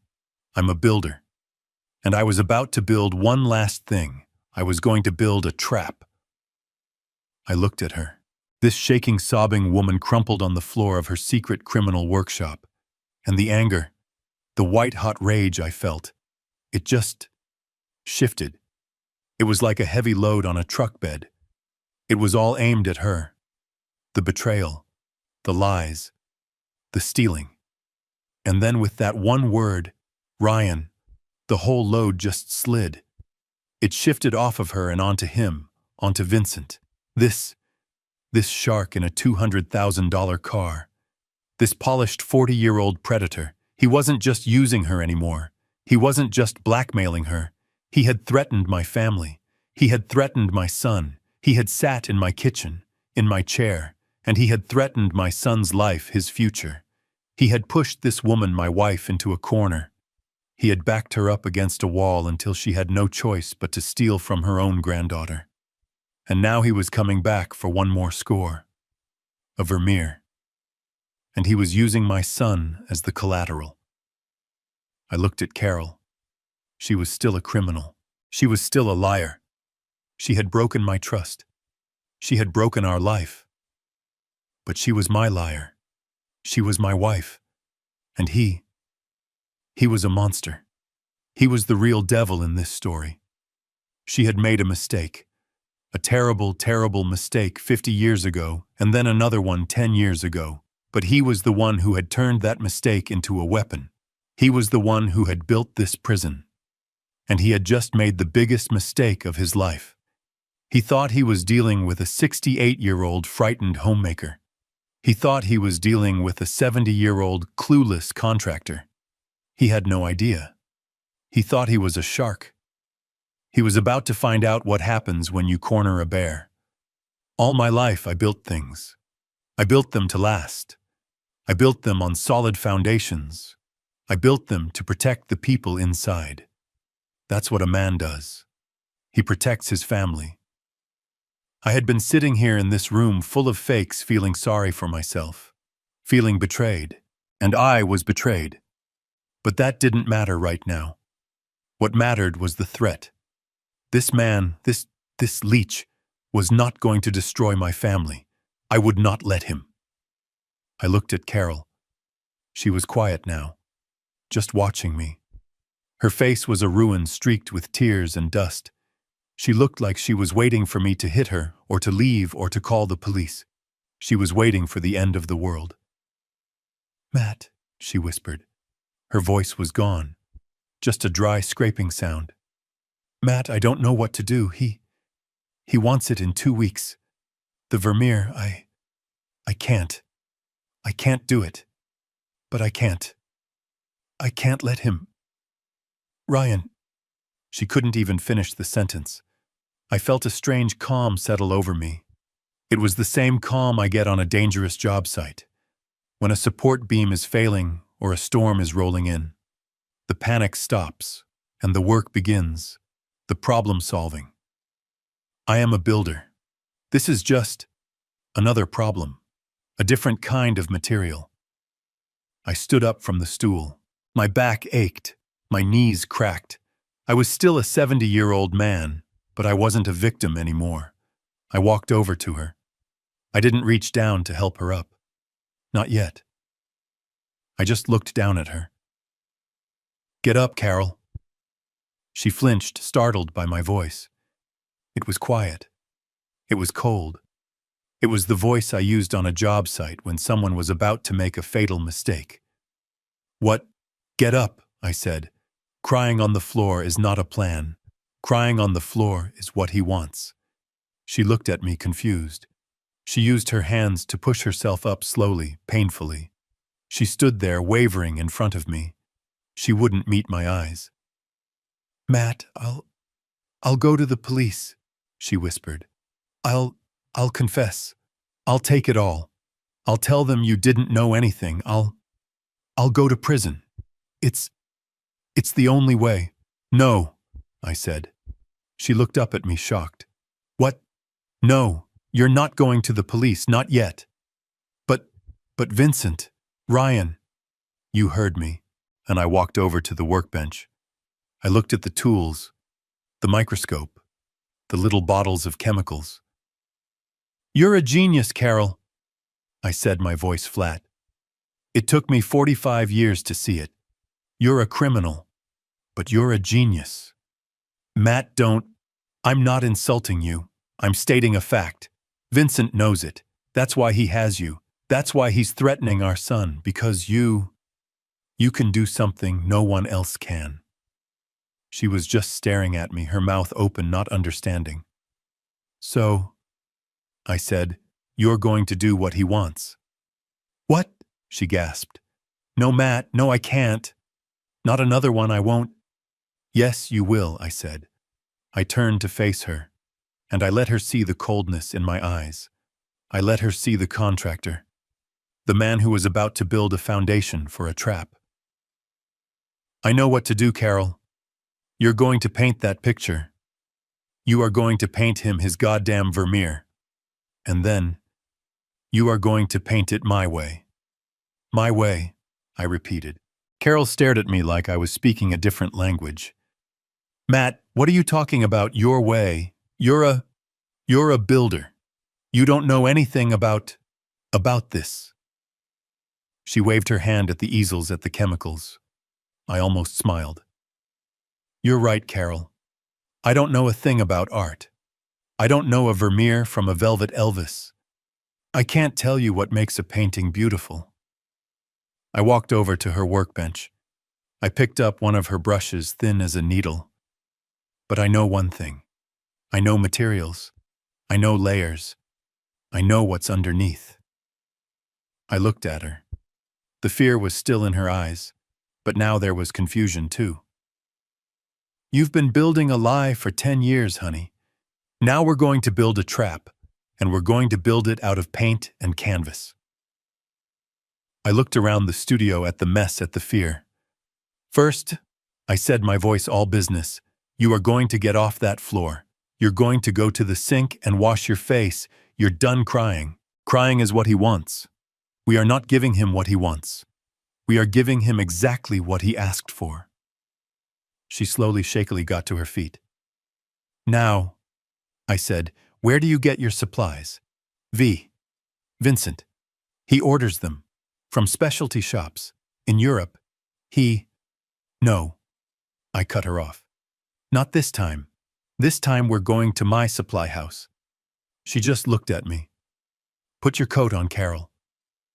Where are we going?" "We're going to Home Depot." The drive there was the strangest 10 minutes of my life. My wife, the master art forger, sitting silent in the passenger seat of my old work truck. She was still pale, still trembling. I was focused. I felt like I was driving to a job site. A very, very strange job site. We walked into the store. The bright fluorescent lights and the smell of cut lumber and fertilizer felt like my world, my territory. "Matt, what are we doing here?" she whispered. People were staring at us. She looked like she had just seen a ghost. I probably didn't look much better. We're buying primer, I said. I walked straight to the paint aisle. I bypassed all the new latex stuff, the paint and primer in one. I went to the specialty section, the high-end industrial cans in the back. I picked up a gallon can. Zinsser BIN shellac primer. Carol looked at the can. Matt, I don't use that. That's for sealing knotty pine. It's not for that, I said. I turned the can around and tapped the ingredients list. It's for this. I pointed to the fine print. She leaned in. It's lead-based, she whispered, her eyes widening. Matt, this stuff it's practically illegal. It's only for historic restoration. Exactly, I said. I put the heavy can in our cart. Vincent wants a Vermeer, a 17th century painting. And what did 17th century painters use for their ground layer, Carol? She looked at me, the confusion in her eyes starting to clear. It was being replaced by something else. Understanding. They used lead white, she said. A heavy lead primer. That's right, I said. This is a trap, Carol, and every good trap has two parts. First, you need the bait. You need something that looks so good, so real, that the target walks right into it without thinking. We started walking toward the checkout. This, I said, patting the can, is the bait. Vincent's a pro. He's not just going to trust his eyes. He's going to run tests. His buyer in Switzerland is definitely going to run tests. The first test they'll run, she said, picking up my train of thought, is an X-ray. To check the layers. To check the age. And what will they find? I asked. A tiny, tiny spark lit up in her eyes. They'll find a heavy lead ground layer, exactly like a real Vermeer. They'll think it's authentic. They'll be confident. That's the idea, I said. We give him a painting that passes the first test. We make him feel smart. We make him feel safe. I paid for the can in cash. We walked back out into the parking lot. She stopped me before we got to the truck. But Matt, that's just the bait. You said a trap has two parts. That just makes the fake better. How does that trap him? I opened the truck door for her. I looked at her, my wife, this stranger. The bait, me said, is to make him confident. The second part, that's the trigger. And for that we need to go to the art store, because you're going to buy a very specific color, a beautiful, perfect color that wasn't invented until 1938. She didn't speak on the drive to the art supply store. The real one. The big one downtown. She just sat in the passenger seat of my old Ford, the gallon of lead-based primer rattling at her feet. She was thinking. I could see it. Her mind was working. She wasn't the crying victim on the floor anymore. The genius was waking up.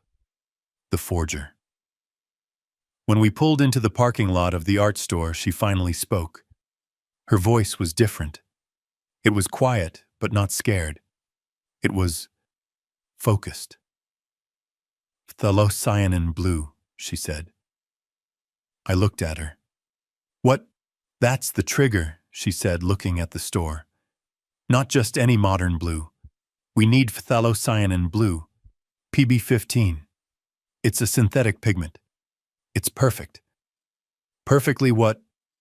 Perfectly wrong, she said. It was invented in the 1930s. Vermeer. He used natural ultramarine, ground lapis lazuli. The chemical signature is completely different. It's like a genetic fingerprint. She was right. I didn't know the name, but my research had told me the same thing. Find a pigment that didn't exist. Good, I said. Let's go get your paint. We walked in. This was her world, not mine. I just pushed the cart.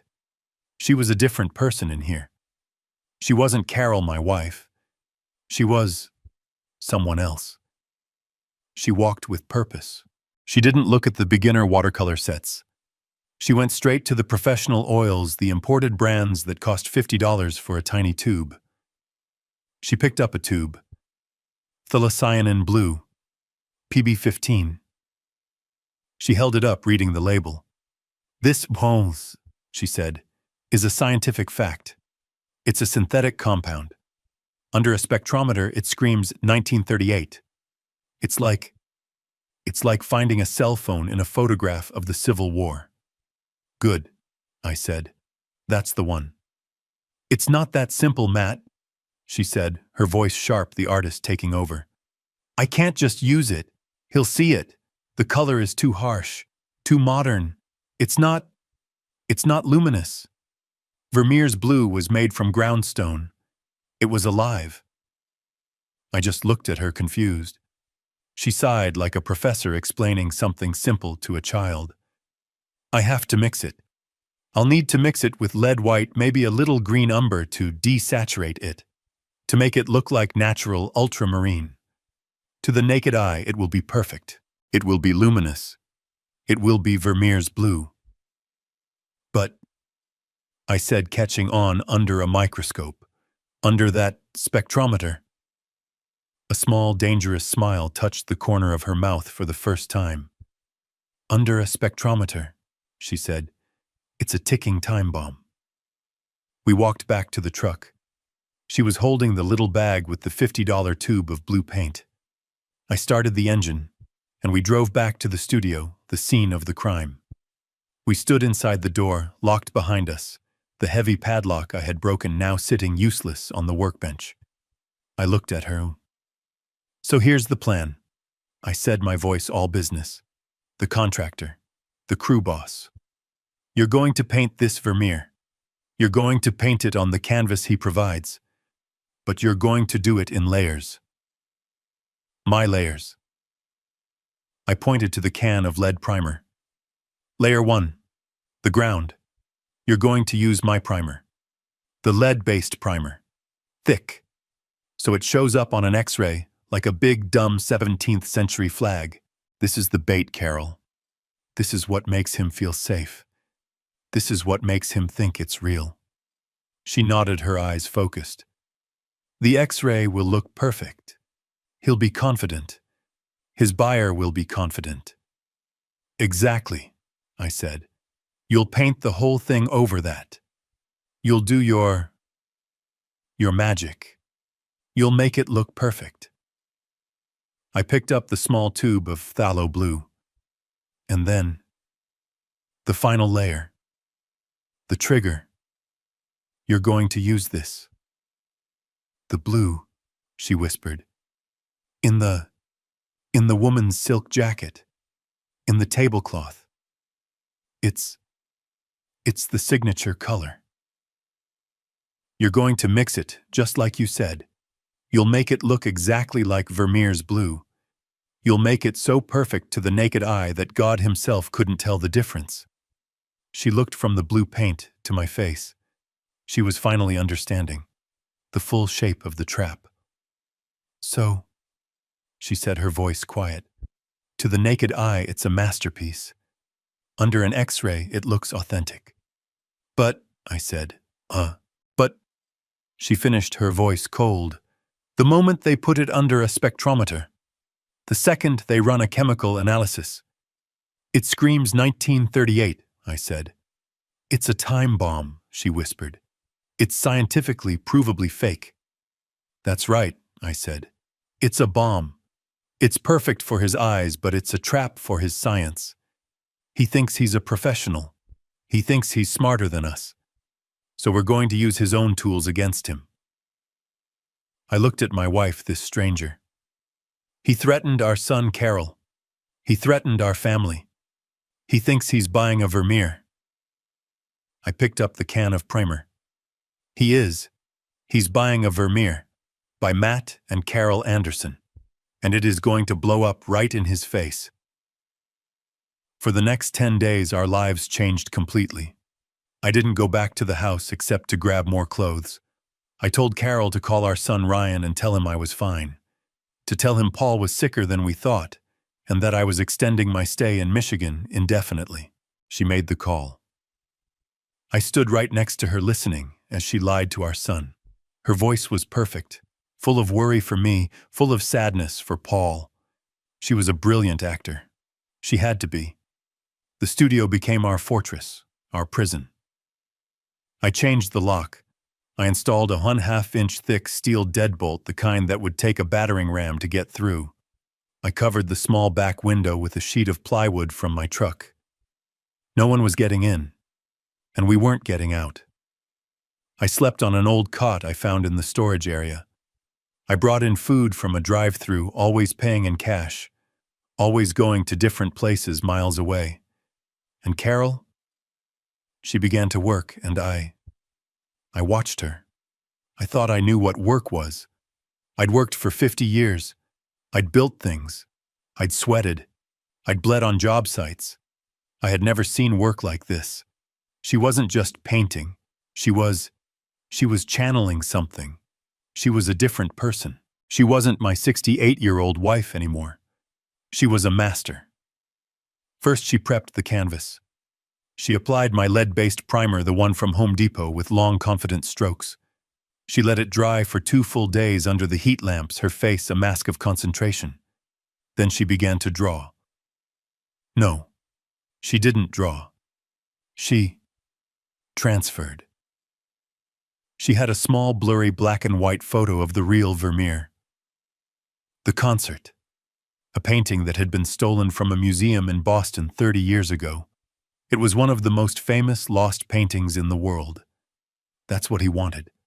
A painting so famous, so impossible to own, that no one would question it appearing in a secret private sale. She projected the image onto the canvas, just a faint outline. And then she began to paint. And I, Matt Anderson, sat on my stool for 10 days, and I watched my wife perform magic. She would spend an hour, mixing a single color on her palette. She'd add a speck of yellow, a pinprick of brown, a whisper of white. She'd squint. She'd hold it up to the light. She'd scrape it all off and start again. "It's not just the color, Matt," she'd say to me, not even looking up. "It's the light." Vermeer didn't paint with light. He painted the light itself, the particles, the dust in the air. She wasn't my wife. She was a scientist. She was an alchemist. She'd work for 12, 14 hours straight. She'd forget to eat. I'd have to put a sandwich in her hand and tell her to eat it. She'd put on these magnifying glasses like a jeweler, and she would paint with a brush that had maybe 3 bristles. Dot, dot, dot. One tiny dot of paint at a time. I wasn't just amazed. I was afraid. I was terrified of her. Of this power she had. This talent she had kept hidden from me for our entire life. I was watching a genius. And I was watching a criminal. And they were the same person. On the 7th day, she started on the blue. She took out the tube of phthalocyanin blue. The trigger. The time bomb. She mixed it with the lead white with the umber, just like she said. And as I watched that harsh, modern chemical blue, it transformed. It became luminous. It became the blue of a silk jacket from 1664. It was the most beautiful, terrifying lie I had ever seen. She painted the jacket. She painted the tablecloth. And then she did something that made my blood run cold. She started to age it. She took a fine needle and she cracked the paint. She made tiny spiderweb cracks, a craquelure, she called it. She followed the lines of the primer, making it look like it had aged naturally over 300 years. Then she took the dust of ages, 19th century France, from her workbench. She mixed it into a thin, dirty paste, and she rubbed it by hand into every single tiny crack. She was rubbing time itself into the painting. On the 10th day, she was done. She stepped back. She was exhausted. She looked 80 years old. She hadn't slept in 2 days. I stood up from my stool and walked over to it. It was breathtaking. It wasn't a copy. It wasn't a fake. It was a Vermeer. It looked real. It smelled real. It felt real. It looked like it had been hanging in a museum for 300 years, gathering dust and sunlight and history. It was the most beautiful lie ever created. "It's done," she whispered. She was trembling, all the energy gone. I looked at the painting, and I knew Vincent Pierce wouldn't be able to resist. He would walk in. He would see this. And he would be so blinded by his own greed, so confident in his perfect find. He would walk right into the trap. I looked at the painting. Then I looked at my wife. "Yes, it is," I said. "It's perfect. It's a scientific masterpiece. It's a bomb. Now, it's time for you to make the call." The painting was finished. It sat on the main easel, glowing under the spotlights. It was terrifyingly beautiful. It had been 10 days since I broke into the studio. 10 days of living on stale coffee and adrenaline. 10 days of watching my wife, this stranger, pour 45 years of buried genius onto a canvas. I had been sleeping on a cot in the corner. She had been working. The Vermeer was done. The trap was built. I looked at Carol. She was exhausted, pale, but the fear was gone. It had been replaced by something else. A cold, hard resolve I had never seen in her before. She had been a prisoner for 10 years.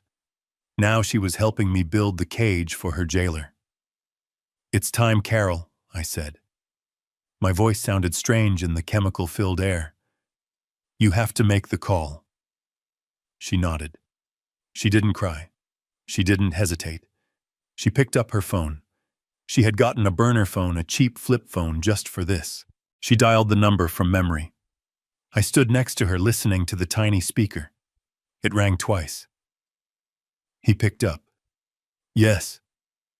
His voice was smooth and sharp, even over the bad connection. Carol took a breath. And she acted. The quiver in her voice was perfect. "Vincent, it's done. The Vermeer. It's finished." I couldn't hear his side. Just a muffled sound. She continued, I don't know how I did it. It's perfect. Vincent, it's my masterpiece. It's the best thing I've ever done." She was selling it. My God, she was good. She listened. "Yes, it's dry. I did what you said with the final glaze. It's ready." Another pause. "Tonight," she said, pretending to sound scared. "But, okay. Yes. Okay. The studio. What time?" She nodded. 8 o'clock. "Yes. I'll be here. And Vincent, you'll bring the rest, my payment." She listened again. "Okay. 8 o'clock. I'll be waiting." She hung up the phone. She looked at me. The performance was over. "He's coming," she said.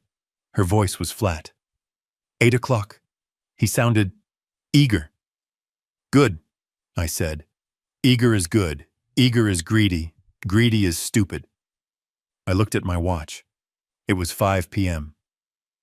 "We have 3 hours," I said. "Let's set the stage." This wasn't an art studio anymore. It was a job site, and I was the foreman. "All right," I said. "Here's how this goes. The painting stays right there, on the main easel, under the brightest spotlights. We want him to see nothing else." I looked at the workbench, the one with the microscope and the chemicals. "Clean it up," I said. "Put the bottles away, all of them, except one. The varnish ager. Leave that one out. Leave a few brushes. Make it look like you just finished. Make him feel like he's arriving right on time." She nodded, moving with a quiet efficiency. "Where do you usually meet?" I asked. Right here, she said, pointing to the spot in front of the easel. He inspects it. He always brings his blacklight to check the canvas for modern fibers. Good, I said. Our trap doesn't show up under a blacklight, only under science. He'll feel smart. He'll feel in control. Now, my spot. I looked around. In the back corner near the door I had broken was a tall metal supply cabinet, the kind I've had on every job site. Gray steel louvered doors for ventilation. It was perfect. I'll be in there, I said. Carol's face went white. Matt, no, what if he's armed? Vincent is. He's not a good man. He's not coming here to start a fight, Carol. He's coming here to pick up a $40 million painting. He's a businessman. He'll be thinking about his profit. He won't be expecting me. I walked over to the cabinet and opened it. It was full of old rags and cans of turpentine. I cleared a space on the floor. I got inside and closed the doors. It was dark. It smelled awful. But through the metal slats, the louvers, I could see the whole room. I could see the Vermeer on the easel. I could see the doorway. It was a perfect line of sight. Okay, I said from inside the cabinet. This is the spot. I got out. I looked at my watch. 7:45. He'll be here soon, she whispered. Her hands were starting to shake again. Listen to me, Carol, I said, putting my hands on her shoulders. It's almost over. You just have to do one more thing. You have to get him to talk. Talk about what? About Ryan. I said, my voice hard. About the blackmail. About the money. I need him to say it out loud. I took out my smartphone. I opened the camera app. I'm going to wedge this phone between the slats. It will be aimed right at that easel. The second he walks in, I'm hitting record. We are getting everything. I set up the phone. It was a perfect hidden view. Okay, I said. Now for the insurance. I dialed 911. Carol gasped. Matt, what are you? Shh, I said. A voice answered. 911. What is your emergency? I put the phone to my ear and I lowered my voice to a panicked whisper. Help, please help me. I think someone is breaking into my studio. I'm hiding. Sir, what is the address? I gave her the address. It's Unit 4B, 1450 Industrial Way. I hear him outside. He's at the back door. Sir, we are dispatching officers immediately. Stay on the line. No, I hissed. I can't. I think he heard me. I have to hide. If I don't call you back, if you don't hear from me in 10 minutes, send everyone, please. I'm scared. I have to go. Sir, do not hang up. I ended the call. I looked at Carol. Her face was pure white. The clock is set, I said. 10 minutes. The police are on their way. We have exactly 10 minutes from the second he walks in to get him to confess. I got into the cabinet. I pulled the steel door almost shut. Just keep him talking, Carol. Get him to talk about our son. I looked at my watch. 7:58. It was silent. 7:59. I heard her ragged breathing from across the room. And then I heard it. The low purring rumble of a high-performance engine. A car door closed. Heavy. Expensive. Footsteps on the gravel outside. And then a sharp, confident knock on the steel door. He was here. I was a 70-year-old man, a contractor, hiding in a metal storage locker in the back of a dark studio. My heart was a fist hammering against the inside of my chest. It was so loud, I was sure he would hear it. Through the thin metal slats, I could see the room. I could see the easel. I could see my phone wedged in the vent, its tiny red record light glowing. I heard Carol's ragged breathing from across the room, and then the sound of the metal door handle turning. The door opened. Vincent Pierce stepped inside. He didn't look left. He didn't look right. He didn't check the corners. He wasn't a thief, he was a customer. He was wearing that same expensive suit. He looked perfect. His eyes went straight to the easel, straight to the Vermeer. He just stopped. He didn't move. He didn't breathe. From 30 feet away in the dark, I could feel the greed rolling off him. It was a physical thing. He was stunned. He walked forward slowly, like a man approaching a holy relic. He didn't even look at Carol, who was standing near the workbench, wringing her hands. "My God, Carol," he whispered. His voice was full of awe. He stopped 3 feet from the painting. He just stared. It's perfect," he said. He slowly circled the easel, looking at it from every angle. He pulled a small, high-powered flashlight from his pocket, the kind a jeweler would use. He shined it on the brushwork. "The light," he murmured. You got the light." He was in a trance. He had completely forgotten about her. He had completely forgotten to be a shark. He was just a worshipper. He reached out a manicured finger as if to touch it. He stopped himself just millimeters from the canvas. It's still tacky," he said. "The final glaze," Carol said. Her voice was a dry croak. "Like you said, it needs to cure." "It's fine," he said, waving his hand. "It will cure on the plane to Geneva." He finally turned to her. He was smiling. A real, genuine smile of pure, predatory joy. "Carol," he said, "you are not a genius. You are a god. This is a $40 million masterpiece. You've done it." He reached into his pocket and pulled out his own UV blacklight. "Just for procedure," he said, and he clicked it on. I held my breath. He ran the purple light over the canvas. He was checking for modern fibers, for touch-ups. He found nothing. Of course he didn't. Carol was too good. Our trap was deeper than that. He clicked the light off, satisfied. "Perfect," he said. "Absolutely perfect. The X-rays will be clean. The provenance I created is flawless. This is the one, Carol." He reached into his jacket and pulled out a thick envelope. Not the manila one from the cafe. A white bank envelope. "Your payment," he said. He tossed it onto the workbench. Carol didn't move. I could see her through the slats. She was trembling. "Carol," he said, his voice hardening a little. "Take it. We're done here." This was it. The script. I watched her take a deep, shuddering breath. "No," she said. Vincent froze. He turned to her slowly. What did you just say?" "I said, no," Carol said. Her voice was stronger now. The deal has changed." I could see his face, and the joy was gone. Instantly, the shark was back. "The deal hasn't changed, Carol. The deal is the deal. You paint, I pay. You keep your mouth shut." I want more," she said. He just stared at her.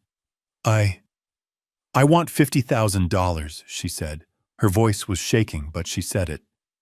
50,000 more, in cash, right now, tonight." Vincent, he actually laughed. It wasn't a nice laugh. It was a short, sharp, ugly sound. You want more," he said. "You're in no position to want anything, Carol." "I am," she said, and I could see her lifting her chin. She was following my plan.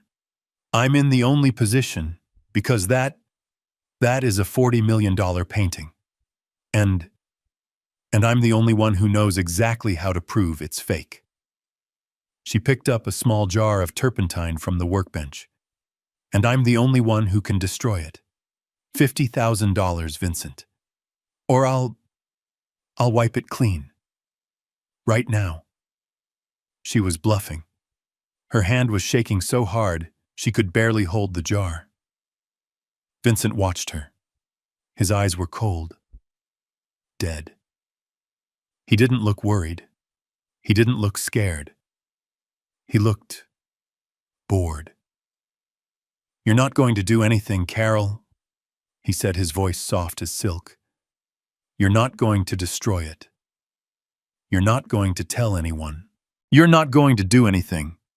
I will, she stammered. No, he hissed, taking a step toward her. You won't. You think you're my partner. You think you're in charge. You think you can negotiate with me. He was close to her now. You're a fool, Carol. You're a stupid, bored old woman who I found in a strip mall. I'll go to the police, she whispered. He laughed again. And say what? Officer, arrest this man. He's blackmailing me while I commit international art fraud. He leaned in, his voice dropping to a terrifying whisper. The whisper I knew the recorder on my phone was catching perfectly. You're forgetting something, Carol. You're forgetting the file. The 10 years of files. You're forgetting the emails, the bank statements, the receipts you signed for every cash payment. You're forgetting the hidden camera pictures I have of you right here in this room, painting every single one of them. He tapped his temple. I own you, Carol. You're not a person. You're an asset. You're a factory, and you will never stop working for me. I watched him through the slats. He had her. He had won. He had reminded her that she was his prisoner, that he had the file. I saw Carol trembling. Her face was white. She looked defeated. She looked at the floor. Vincent smiled. That cold, shark smile. Now, put the painting in the transport case, Carol. My driver is waiting. He thought it was over. But Carol, my Carol, she wasn't done. She was following my script. She had one last card to play. I do not care about the file, she stammered. It was a good performance. Or maybe after all this it was finally real. Maybe she really was that desperate. What did you just say? Vincent's smile faltered. I don't care anymore, she said. Her voice was stronger now. You can send it. Send it to my husband. Send it to my son, Ryan. I do not care. It's over, Vincent. She turned to the workbench. Her hand was shaking violently. She picked up a tool. Not a brush. It was a utility knife. The kind I used to cut drywall. A long silver snap-off blade. She clicked the blade out. It was a vicious, sharp, ugly sound in the quiet studio. Click, click, click. She held it up. Vincent took a step back. His eyes were not on Carol anymore. They were on the knife and the painting. Carol, he said, his voice changing. The silk was gone. Put the knife down. $50,000, Vincent, she said. Her voice was shaking, but she was yelling now. $50,000, more, in that envelope, or I will shred it. She took a step toward the Vermeer. I will cut it right off the stretcher. I swear to God, Vincent, I will destroy it. Vincent's face changed. The cool, bored shark was gone. Rage, pure, unfiltered rage, boiled up. His face turned a deep, dark red. You stupid, old woman, he screamed. He did not yell it. He roared it. I watched my phone still wedged in the vent, the red light glowing. It was catching everything. The audio was peaking. You think this is a game? He shouted, taking a step toward her. You think you can bluff me? You think I care about your pathetic $50,000? He was breathing heavily, his fists clenched. I have sold this painting, you fool. It is sold. I do not believe you, Carol stammered, holding the knife up. You do not believe me. He laughed that awful, sharp laugh. I sold it last week to the Mueller Foundation in Switzerland. Do you know what that is? It's a private museum, and they are paying $40 million for it. $40 million. My heart stopped. Carol's jaw dropped. 40 million, he hissed, jabbing his finger at her. And the deal closes the second they authenticate it.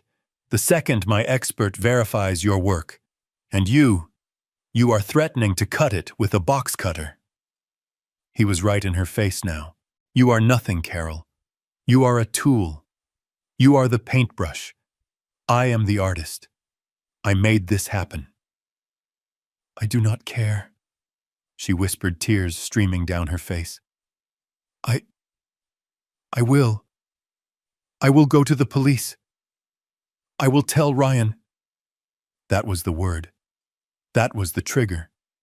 The moment she said Ryan, Vincent snapped. His hand shot out. He did not hit her. He grabbed her wrist, the one holding the knife. He squeezed. I heard her cry out in pain. The knife clattered to the floor. You! He spat, his face inches from hers. You will never mention your son again. My hand went to the locker door. Not yet. Wait. You think I'm bluffing, he screamed. You want to talk about Ryan. You want to talk about your precious family. I will destroy him. This was it. The red light was glowing. Get it all, I prayed. Get it all. I will not just send him the file, you idiot. I will bury him. I will have my lawyers drain every penny he has ever made. I will make sure he is implicated as an accessory. I will make sure the IRS audits him back to the day he was born. I will ruin his life, Carol. Do you understand me? And Lily, she sobbed. My granddaughter. Your granddaughter. Vincent laughed. A cold, dead sound. That miserable, pathetic college fund, I will make sure the feds seize it as proceeds of crime. I will make sure she knows her grandmother stole from her. I will make sure she never goes to college. I will make sure she ends up just as broken and pathetic as you. He had her by the shoulders now. He was shaking her. I will destroy you. I will destroy your son, and I will destroy your granddaughter. All for $40 million. He finally pushed her away. She stumbled back, hitting the workbench hard. He stood there panting, fixing his suit jacket. He had said it all. He had confessed to everything. The price, the buyer, and the direct, explicit threat against my family. My 10-minute timer for the 911 call. It had to be close. Vincent pointed at the painting. Now, get the case. We are done here. I watched him. He thought he had won. He thought he had crushed her. He had. But he had not crushed me. I slowly, silently put my hand on the steel latch of the locker door. It was my turn. He stood there, panting, his perfect suit now rumpled. He was a picture of pure, triumphant rage. He thought he had won. He thought he had crushed her. He thought the game was over. He had just confessed to conspiracy art fraud and making direct, violent threats against my family. And my phone, my little phone wedged in the metal slats, had captured every single damning word. I looked at my watch. The 10-minute timer I had given the 911 dispatcher. It was 9 minutes and 40 seconds. It was time. I put my hand on the metal latch of the cabinet door. Click. The sound was tiny, but in that silent, terrified room, it sounded like a bomb going off. Vincent froze. He spun around. His eyes, just a second ago filled with rage for Carol, were now wide with confusion. What was that? He hissed. Carol didn't move. She was staring past him, staring at the locker. What? Vincent said again. I pushed the metal door open. It scraped against the concrete floor with a long, rusty screech. I stepped out of the darkness. I stepped out of the locker into the pool of light from the spotlights, my old work boots silent on the floor. I just stood there, a 70-year-old man in a flannel shirt and old jeans. The man he thought was a clueless contractor. The man he thought was 100 miles away in Michigan. Vincent Pierce looked at me, and his face, it was a masterpiece. It wasn't fear. It wasn't anger. It was pure, absolute, system-shocking confusion. He looked at me. He looked back at Carol. He looked back at me. His brain, his fast, shark-like brain, was trying to do the math, and it wouldn't add up. "Matt," Carol whispered, her voice full of a new, different kind of terror. Who the hell are you?" Vincent stammered. I didn't answer him. I just looked at him. I let him see my face, and then I calmly, quietly pointed to my phone, still glowing red, still recording from the vent in the locker door. "I'm the husband," I said. My voice was calm. It was the calmest I had felt in 2 weeks. "And I think the FBI and probably the Swiss police are going to be very, very interested in hearing about your $40 million sale." The confusion on his face vanished. The blood drained away. He finally understood. He understood the setup. He understood the fake trip. He understood the trap. And then the confusion was replaced by pure, murderous rage. "You!" he hissed. "You old fool!" He didn't hesitate. He didn't think. He just reacted. He was 40 years old. He was strong. And he was cornered. He lunged at me. He came at me fast. He was going to hit me. He was going to silence me. He was going to take that phone. But he forgot one thing. He's a white-collar criminal. He sits in cafes and makes deals. I'm a blue-collar man. I'm 70 years old. But I've spent my entire life working with my body. I've spent 50 years moving around dangerous job sites, avoiding falling lumber, balancing on high beams. My mind is old. But my body remembers how to move. He came at me, his arms wide, going for my throat. I didn't try to fight him. I'm not a brawler. I'm a builder. I understand leverage. I just sidestepped. One simple 90-degree pivot on the ball of my foot. The same move I've made 1,000 times to avoid a clumsy apprentice with a wheelbarrow. I sidestepped. And Vincent, full of his own rage and momentum, flew right past me. He flew straight into the workbench. He hit the stainless steel table with a sickening crack. The microscope went flying. The little bottles of varnish ager and dust of ages exploded, spraying chemicals everywhere. He yelled a sharp cry of pain as his arm crashed into the easels. The fake Modigliani, the fake Chagall. They toppled over, clattering to the floor in a heap of wood and canvas. He was on the ground, tangled in the wreckage of his own criminal enterprise, his $200,000 suit soaked in turpentine and fake 19th century dust. He looked up at me, his eyes filled with a hatred so pure it was almost beautiful. He started to get up. He was furious, scrambling to his feet, ready to come at me again. "I'll kill you!" he screamed. "I'll kill you both!" I just stood there. I didn't even raise my hands. "I wouldn't do that, son," I said. "Why not?" he spat. And right on cue. Whoop! Whoop! The sound of sirens. Not distant, not on their way. They were here. They screamed into the parking lot. The sound was deafening. Red and blue lights flashed through the covered front windows, pulsing in the dark studio like a broken heartbeat. Vincent froze. He looked at me. He looked at the flashing lights. The back door, the one I had broken, burst open. It wasn't one officer, it was 4. 4 police officers, guns drawn, flooding the room. "Police, get on the ground now!" They saw the scene. Me. An old man in a work shirt standing calmly. Carol, an older woman crying by the wall. And him, the younger man in the expensive suit half buried in a pile of easels, his arm bleeding, his face contorted with rage. "It's them!" Vincent screamed, pointing at us, his voice hysterical. "They're the criminals. She's the forger. She's the one, arrest her." The officers didn't listen. They saw the man on the floor, the two older victims. Two of them grabbed Vincent, slamming him face down onto the concrete, pulling his arms behind his back. "You're making a mistake!" he roared, his voice muffled by the floor. "She's the forger, I have proof." I just stood there. I let them cuff him. Then I pointed nice and calm at the metal cabinet. "Officer," I said. The lead officer looked at me. "Sir, are you all right?" "I'm fine," I said. "But I think you're going to want to listen to the video on my phone.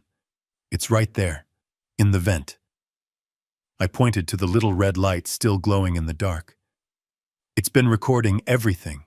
His confession to art fraud. The $40 million sale to Switzerland." I looked down at Vincent, who had just gone completely, utterly silent. "And," I added, "you'll probably want to hear the part where he threatened to murder my wife, my son, and my granddaughter." The local cops were good. They were fast, but they were in way over their heads. I could see it on their faces. They had Vincent Pierce cuffed, sitting on the cold concrete floor, leaning against the wall. His $200,000 suit was ruined, covered in turpentine and 19th century dust. He was screaming, raving like a madman. "She's the forger! You idiots! She's the one, ask her. She's the criminal, not me, her." The lead officer, a young guy, looked at the cuffed, screaming shark. Then he looked at Carol, my 68-year-old wife, who was sitting on the floor by the workbench, wrapped in a blanket, sobbing. Then he looked at me, the 70-year-old man in the flannel shirt, who had just stepped out of a locker. He looked at the paintings. The officer had his radio. He was saying something about assault and possible art. Something. He was lost. "You need to call the FBI," I said, my voice hoarse. The officer looked at me, annoyed. "Sir, we have the situation under control. This man is under arrest for—" "I know what he's under arrest for," I said. "That's just the appetizer. The main course is conspiracy to commit international art fraud. That's a federal crime." "She did it," Vincent screamed. "They're already on their way," I said. The officer looked at me, confused. "What?" And right on cue, two new people stepped through the broken back door. They weren't cops. They didn't wear uniforms. They wore suits, but they weren't expensive, flashy suits like Vincent's. They were government suits, rumpled, practical. They looked tired. "Agent Dawson," the woman said, flashing a badge at the officer. "Agent Riley, FBI, Art Crime Unit. Who's in charge here?" The local cop looked like he had just been handed a lifeline. "He is," he said, pointing at me. "No, wait. He is." He pointed at Vincent. "Honestly, Agent, I have no idea. This is a mess." Agent Dawson looked past him. She looked at Vincent sitting on the floor. "Hello, Vincent," she said. Her voice was cold. Vincent's entire body went stiff. He stopped screaming. He just stared at her. He knew exactly who she was. "We've been tracking your sales for a long time," Dawson said. We could never find your artist." Her eyes moved. They scanned the room. They landed on Carol. Then they landed on me. "Mr. Anderson," she said. "I assume you're Mr. Anderson. Your wife called our field office 2 days ago. Said a crime might be committed here tonight. A very creative tip." "We didn't just call, I said. We set the table." I pointed to the metal locker. I was in there. My phone was recording. Agent Riley's eyebrows shot up. "You have a recording?" "The whole thing," I said. "The confession, the $40 million sale to Switzerland. The threats." He threatened to destroy my son. He threatened my granddaughter. Agent Dawson looked at Agent Riley. Then they both looked at Vincent. Vincent pierced the shark, just closed his eyes. He put his head back against the brick wall. He knew he was done. "I need that recording, Mr. Anderson," Dawson said. I retrieved my phone from the locker vent. My hand was shaking so badly I almost dropped it.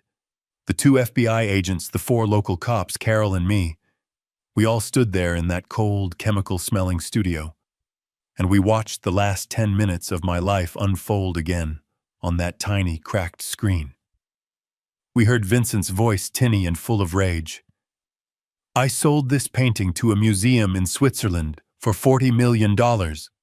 I will destroy him. I will destroy your son, and I will destroy your granddaughter." When the video ended, the room was dead silent. Agent Riley let out a long, low whistle. "Well, Dawson," he said, "that's what I call a full confession. Airtight." Agent Dawson, however, wasn't looking at the phone. She had walked over to the easel, to the Vermeer. She stood in front of it just like Vincent had. She didn't touch it. She just studied it.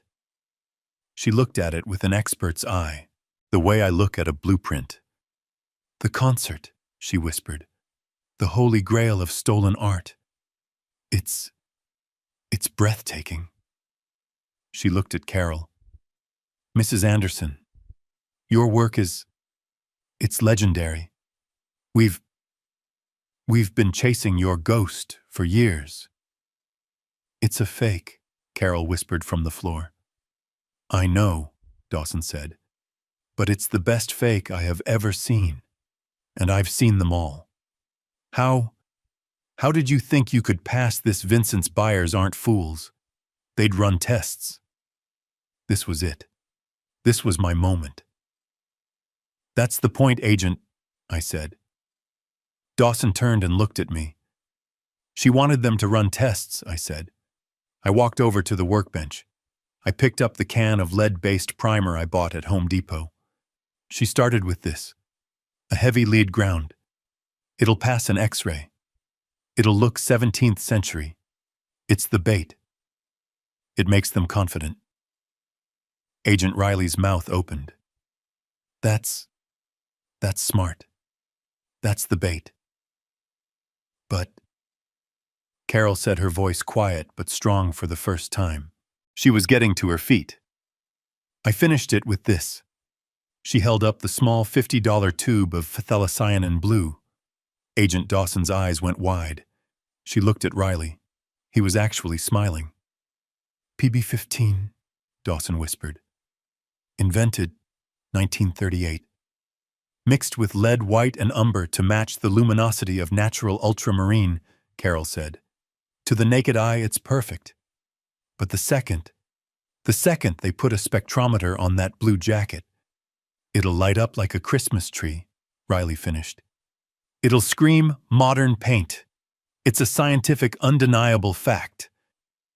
Dawson just stared at Carol. She wasn't looking at a criminal anymore. She was looking at an equal. You didn't just paint a forgery," Dawson said, her voice full of disbelief and admiration. "You weaponized it.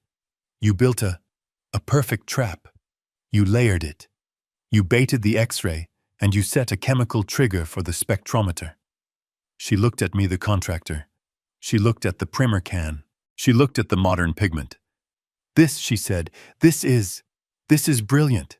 This is the cleanest case I've ever seen." Agent Dawson looked at my wife Carol for a long, long time. Vincent was gone. The local cops had hauled him out of the studio, still screaming about being framed, his $200,000 suit ruined with turpentine and 19th century dust. It was just us now. The 2 FBI agents, me and Carol. The studio was dead quiet except for the high-pitched hum of the spotlights aimed at the fake Vermeer. Carol was still leaning against the workbench. She looked broken. She was a 68-year-old grandmother, a criminal waiting to be arrested. She was staring at the concrete floor, waiting for the handcuffs, waiting for her life to be over. Agent Dawson finally turned away from the painting. She looked at Agent Riley, who just shook his head, almost smiling. "Dawson," Riley said, this is a career maker. We have been chasing Vincent Pierce for 10 years. We always knew he had a ghost artist. We thought it was some guy in Amsterdam. Not a grandmother in Ohio." Agent Dawson looked at Carol. Her face was all business. "Mrs. Anderson," she said, her voice cold and hard, "you are in a phenomenal amount of trouble. You understand that correct 10 years of conspiracy, international fraud. We could seize this studio, your house, that $2 million secret account, and your granddaughter's college fund would be gone forever. You would go to federal prison for a very, very long time." Carol just nodded, tears rolling silently down her cheeks. I know," she whispered. I'll plead guilty. I'll do whatever you say. Just, please, don't hurt my family. Don't hurt Ryan." "Shut up, Carol," Dawson said, but not unkindly. "Just listen." She paced the room, walking between the easels. "That's the problem, Mrs. Anderson. We get you. We put you in prison. And what happens? Vincent Pierce rolls over on his network, gets a reduced sentence. And the network, the buyers in Geneva, the suppliers in Hong Kong, they just find a new forger. They find another desperate, brilliant artist, and the game continues. We cut off a limb, but the monster keeps growing." She stopped right in front of Carol. "We don't want the monster to keep growing. We want to cut off its head." Carol looked up, confused. What do you mean, hum?" "I mean," Dawson said, "that Vincent Pierce is a middleman. A big one, but he's not the top. We don't want the middleman. We want the network." She paused, letting the silence hang in the chemical-filled air. "And to get the network, we need their forger. We need you." I could not believe what I was hearing. Carol was stunned. You want me to what?" "I am offering you the deal of a lifetime, Mrs. Anderson," Dawson said. "It's the catch me if you can deal. You get one, right now." Agent Riley stepped forward, pulling out a small notebook. "Here it is. Full immunity. Full immunity. For everything. The 10 years of fraud. The $2 million in your secret account. Even the $15,000 you borrowed from your granddaughter. It all vanishes. It never happened." I grabbed Carol's hand. It was ice cold. In exchange," Carol whispered. "In exchange," Dawson said, "one, you testify. You give us every name, every date, every auction house, every single thing you know about Vincent's network." "I'll do it," Carol said immediately. "And two," Dawson said, "that's not all. We don't just want you to talk. We want you to work." "Work?" I asked. "Vincent's network is now scrambling. They just lost their $40 million Vermeer. They are going to be very angry, and they are going to be very desperate for a new masterpiece. And you, Carol, you are going to paint it for them." "You want me to paint another fake?" Carol asked, stunned. "We want you to paint too," Dawson said with a thin smile.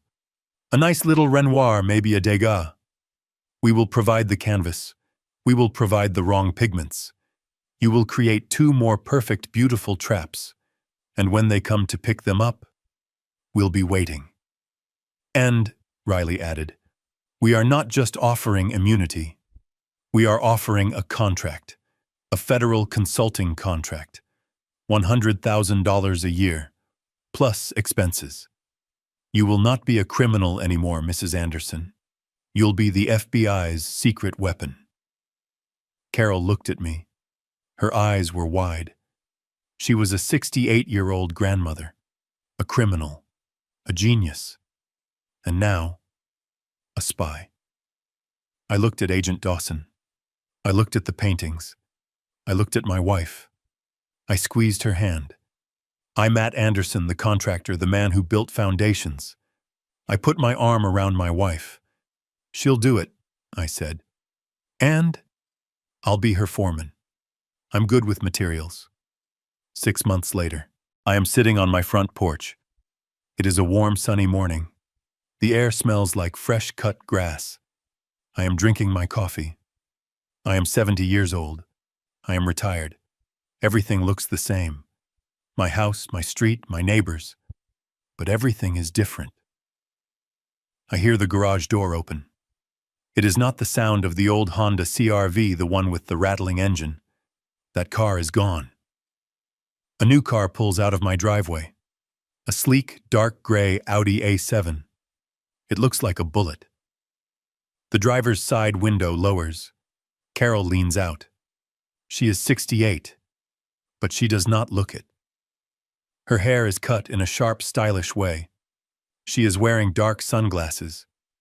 She is wearing a silk blouse and a pearl necklace. She looks expensive. She looks dangerous. "Morning, honey," she says. "Morning." "Off again." "Afraid so," she says, tapping her new phone. "That's the FBI. They need me in Paris. They think they've found a problematic Renoir. They need me to authenticate it. Or, de-authenticate it." She smiles. It is that same smile. But it is not a secret anymore. "You be safe," I say. "I'm always safe, Matt.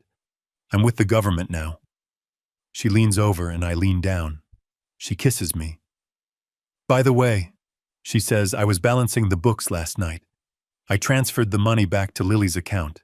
The 15,000, plus 10% interest. She's got more than she started with, for all her textbooks." "That's good, Carol." "I'll be back Sunday," she says. "Don't you dare touch that lawnmower. I hired a service. You're retired, remember?" "Yes, dear," I say. She smiles again. She puts the car in gear. I watch as my wife, the federal consultant, the master art forger, drives her luxury sports car down our quiet suburban street on her way to Paris to hunt criminals. I sit back in my chair. I take a sip of my coffee. I told my wife I was going on a trip to test her. I was afraid I would find out she was having an affair. Instead, I found out she was a world-class criminal genius. I found out she had $2 million in a secret account. I found out she was being blackmailed by a shark who was threatening my son. And I found out that my wife, my quiet, frugal, coupon-clipping wife, is the most interesting, brilliant, and dangerous woman I have ever met. And in the strangest way possible, after 45 years, that discovery, it did not destroy us. It saved us. I take another sip of coffee. The morning is beautiful. I have got nothing to do all day. I am just a retired contractor. And my wife is a spy. And I have never been happier. If you are just connecting with this story, you are catching me on the best day of my life. I am 70 years old. I am just a retired contractor. And I learned that the woman I have been married to for 45 years, the woman I thought I knew better than I know myself, was a complete and total stranger. I learned that you can share a bed, a house, and a life with someone and still not know the deepest, darkest secrets they are carrying. I went looking for a simple answer. I thought she was having an affair. I thought my life was over. Instead, I found out she was a world-class criminal genius, a master forger. I found out she was being blackmailed by a dangerous man who was threatening our entire family. And I learned that when your family is pushed against a wall, you do not run. You do not just call the police. You build. You use the skills God gave you. I am not a spy. I am not a policeman. I am a builder. So I used my knowledge of materials, of primers, of layers. And she used her genius. And together we built a trap. We built a $40 million time bomb. And we watched that monster walk right into it. Sometimes the truth is 1,000 times crazier than any lie you can imagine. Did you like my story? If this story touched your heart, or maybe just made your jaw drop, please hit that like button. It really helps this old contractor's heart feel good. And subscribe to the channel. Click that subscribe button right now so you do not miss the next life story I have to share. And I have to know. Tell me in the comments, what city, what state, or what country are you watching this video from right now? And tell me, what is the most shocking secret you ever discovered about someone you thought you knew? I will be reading your answers. Thank you so much for your support. On the screen, you can see 2 new life stories that I highly recommend. I will see you in the next story.